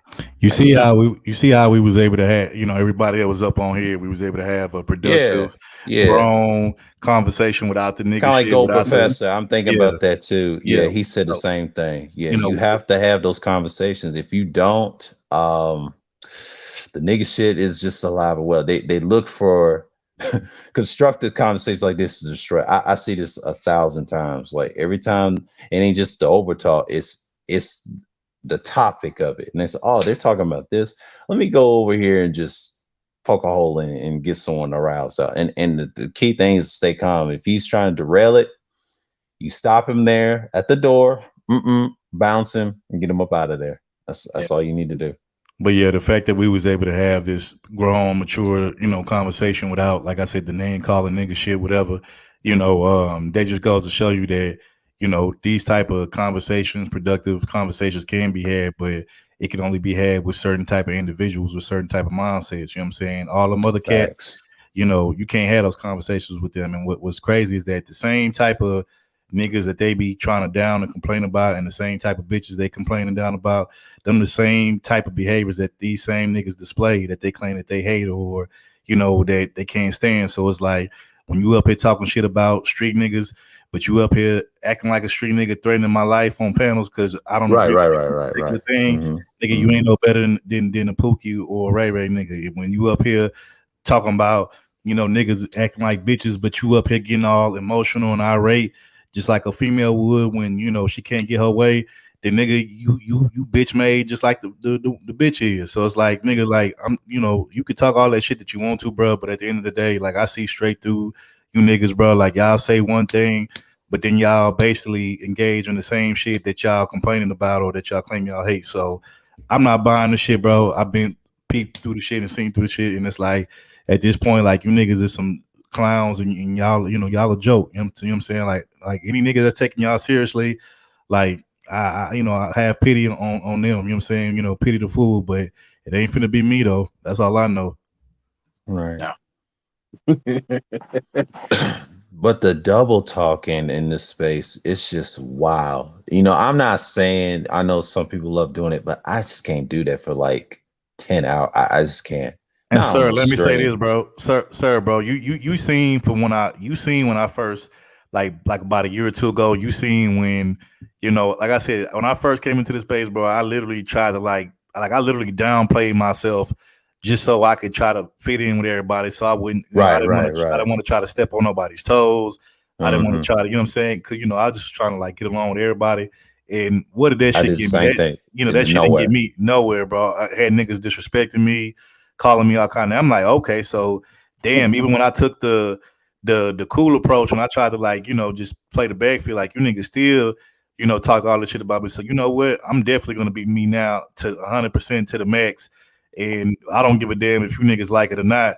But since y'all tried to shit on me when I was being humble, I'm definitely finna turn it up now, and I'm really finna let my nuts hang on you niggas, and I'm finna really like let you niggas know that you're not finna make me feel bad for me being me, bro. Like at the end of the day, like, and I'm doing it because I'm being true to myself, but also I'm doing it also to be like, hey, bro, like you didn't appreciate me when I was on some humble shit, so now nigga you gotta you gotta respect me, when I'm on some just let my nuts hang type shit. So it is what it is. But yeah, bro, it's like, bro, it's like we tried to do it the other way. Like I said, we tried to play the backfield, but like I said, niggas, always would try to take your kindness for weakness. They'll always try to, put you in a box and shit like that just because you don't follow the leader, you don't follow them, or you don't, follow the crowd like everybody else and shit. Right. And that's really what it is. Cause if I was over there agreeing with everything that they said and following them and agreeing with them and part of their little echo chamber, then they would love me. But because I dared to have a difference of opinion here and there and challenge some of the things that they were saying, now all of a sudden I'm this, I'm that, I'm the worst person in the world, and I'm this, and it's like, okay, whatever. Right, absolutely. So, now if you think about it, like the Black Manosphere space has been purchased by Dr. Holman recently. He's got the paperwork, copyrights, everything. I saw that on Sheep's channel. Yep. Yeah, I saw that. Now you still have some squatters who are making a little bit of noise because they're uncomfortable with how things are changing in space. We're talking about getting brothers on point, having systems, order, and structure. When we talk about the 10 life values, mainly getting Black men to have Black male agency. All these guys who are worried about what a chick is doing with her pussy and all that extra stuff, you're seeing dudes who don't have our best interests. They're worried about the little simple shit. We're worried about getting ourselves back on point, dealing with homelessness. We're dealing with the issues that don't get talked about because they're not vanity topics or anything like that. So, brothers like yourself, like yourselves out here, and the ones out here who are out here looking to make a difference, your voices are going to have more bass now because we're putting more clarity into things. All these other goofies, they're going to fade away much sooner than later. So you don't even need to worry about them too much. Facts. And just like there was said, I did the thing to come into space. Thank God for BGS's content for last year, because 2019, I know what he was about because I saw him in my feed. This is when I was trying to come back to these spaces. But when he talked about that other stuff, the black pill stuff, I said, damn, it's some nice stuff, esoteric stuff, I was going to get some ideas, but he had some books. He talked about different things, politics and all that stuff, a little homelessness, but not everybody's talking about that. Like Ronan was saying, that's a big issue around the U.S., man, especially Black men. We don't get the much love that we need. And see, topics like that needs to discuss real topics. And this, I don't want to say prostitution thing is a good thing because that hurts always. But even though it's going to big up the government type people, but these dudes better be careful. But they're going to be obsolete. I ain't worried about that. That's just it's got to run its course. Shouts out to Just DeAndre trying to explain the kudos. Look, it's got to run its course. You got to have some change. I don't want to say it's a utilitarian way to do it, but you got to. Somebody's got to go. Someone's got to stay. It's for the betterment for us to survive. You can't have this nihilistic mindset where everybody's got to die and strapped to a bomb. Like we just said, are you that dude? He asked some of those questions in those streams. Are you going to be in that burning building? Are you that dude? Most people ain't built like that. Like I said, they going to perish or go. It's one of those pill moments. But then I look at it like this, you can have a society that's good, and the other side is going to perish, but we're going to have to get this one right. I mean, I salute the ones that's doing right. The 10 life values, that's needed. That's very needed. I wish they had that like growing up. They didn't have that, man. I wish that. And I said, damn, that's basic. And a lot of dudes, they just ain't feeling it. That's why I always watch DS1. He breaks it down very simple. Like, look, we got to do it this way. If you ain't, this just ain't for you, because that's what's going to determine how we're going to move forward, because that is the future. I really believe the space will work excellent hands that way. You know, I just no other way. You can't just expect academics and everybody. I just don't feel that. No. That ain't gonna work. That's mainstream. Because when I think about those guys, I think about mainstream. I think about the opposition that came from alternative as part of mainstream because they don't have our best. I don't care who they are. They see black men as a threat. No, I don't want Not just that. a threat, but they see you as a lick. They see you as a buck. Yes, Things that don't benefit you. exactly. Facts. Let me say this. I want to give a shout out to all the people there because, you know, when I was like going in and stuff, I wasn't really paying attention to the chat. So I want to give a shout out to everybody that shared the stream. So shout out to you, sir. I see you shared my stream. I appreciate that, bro. You know, Yeah, like I promised in Kuda stream. yeah, I I had to, appreciate man. that. Appreciate that, bro. Shout out to Robbie Privilege. She was over here earlier today. Actually, you know, not too long ago. Shout out to her for coming through, showing love, sharing the stream. I appreciate you. Shout out to the Bishop, you know what I'm saying, for sharing my stream. I appreciate that, bro. You know what I'm saying? All day. Shout out to the A Game family. And also shout out to Sheep Stay Sleep, you know, for sharing the stream, showing love and sharing the stream, showing love to me, man. Another A Game family member right there. So shout out to y'all, man. All of y'all, man, I really appreciate that. That mean a lot. Like I said, I'm trying to be more consistent with doing more content and live streams on my channel. You know, I just kind of had to get like a little motivated, whatever. But I'm gonna start putting out more, not just even just live streams, but I'll also try to do more uploads and, you know, little pre-recorded videos or whatnot. But I appreciate y'all, and I'm probably gonna wrap this thing up real soon. So if y'all want to get y'all a little last takes, man, y'all can. I'm gonna go ahead and get up out of here. Since I'm getting ready to head out of here, but definitely proud of you guys for bringing more respectability to the space. You know, being true to yourselves, because we need more of that than anything. There's too many phonies out here. So while they're fading away, you know, we need to add more content to the space. You got brothers across the board who are looking for that content. So keep pushing out there because they are listening. Before you did, let me say this, bro. Don't think I ain't been watching you over there, bro. You've been doing some good work over there with your channel, bro. Bro, I'm gonna keep real up, bro. You be having some deep, you know, really good uploads, bro. You know, like I know you haven't like done no live streams, but man, your uploads that you be doing in them cars, bro, them shits be classics, bro. Like keep doing your thing, keep putting out that good content, man. Like for real, you got some. Not only is your shit like, you know, like informative and it's like, you know, helpful, but like nigga, your shit is hilarious, bro. You be going and you be having me laughing, bro. Like you be having me dying laughing, bro. Like your shit be on point, bro. So keep doing your thing. Hey, I try, man. It's all about, you know, doing my part to make sure we cool. Because I want us to see as a collective win. I enjoy seeing, you know, either all of us on the panel or listening or just across the board, you know, get a W. Excuse me. Right? That's what I want to see more of that. So I do what I do. Yeah, bro. Keep doing your thing, bro. Like I said, I'm rocking. You know, I'm rocking with you and the A Game family all the way, man. So keep doing your thing. I appreciate it, man. And to you guys stuck on the Dead Dick Society, fuck y'all. Thanks, bro. Facts. All right, now. All right, Ronan, bro. I'm gonna let you, bro. Be easy. All right, sir, bro. Yeah, Towards gang in the building, bro. man. What you want to say, Like, bro? You got it, bro. I mean, just like the Third Ward said, and everybody else on the panel said, like, yeah, just keep it evergreen, man. Like I always said on my channel, and it's a privilege to be up here again, like the second time in a row.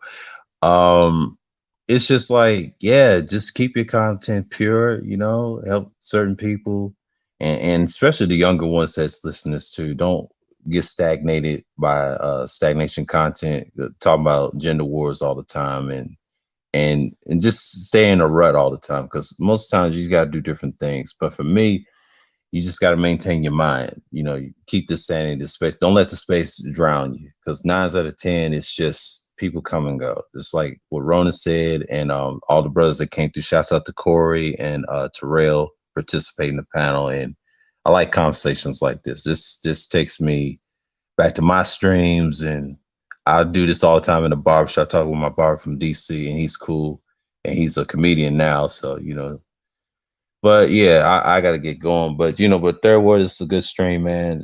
I'm going to do another one. And like I said, you know, the one with the bad players, or should I say the, the ones that the Hall of Fame, you said something about a stream. Yeah, I'll do that with you, you know.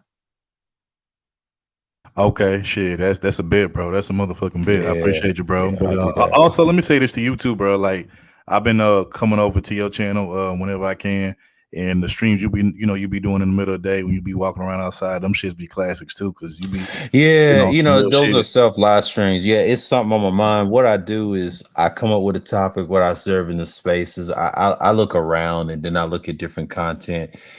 I try to be different, and the thing is, I'm getting better at it because next thing you know, I'm working on the camera and my stuff. I'm trying to do the content I used to do back in those days. And, I'm looking at my old stuff. I said, yeah, I need to do something like that, and then learning from Kuda, man, it's like, I want to be that type of person, but I want to have my own spin on it. So, I try to be different as I can, but it ain't easy, but the streaming thing, that's just one thing. And I got 3 schedules of streams this week. I have to knock out. Now I have to do one with Elon, the history of that, just part of my old stuff. And then the next one, like I told you, with the what you call it, the independent thinking. I won't go in depth on that.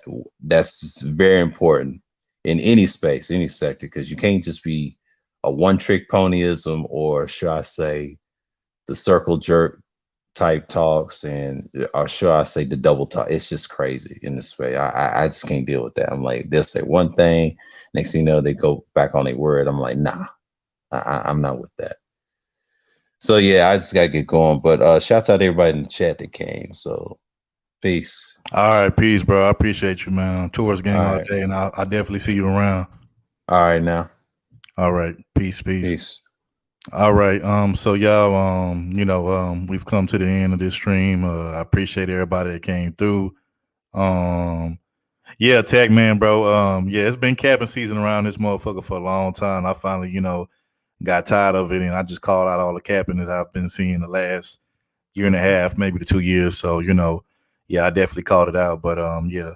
I don't know if you've been watching from the beginning, but you could always catch the replay. But yeah, I went in for a little minute, but like I said, appreciate to everybody that came out, everybody that showed love, the people that hit the Cash App, the people that's sharing my stream, I appreciate it. Like I said, I'm trying to get better, being more consistent with my channel. Just sometimes like I said, sometimes I really don't be in the mood to be doing streams.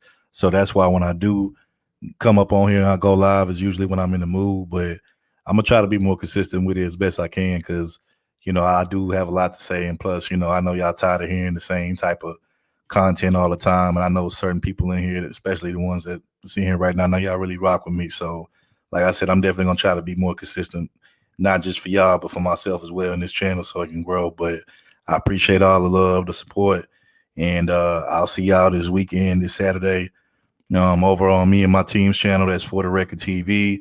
Again, that's For the Record TV with myself, Third World Colombian, my sis, Topaz Presents, my brother, Brandon L., you know what I'm saying, or Bitcoin L. We will definitely see y'all over at For the Record TV this Saturday, 5 p.m. Eastern Standard Time.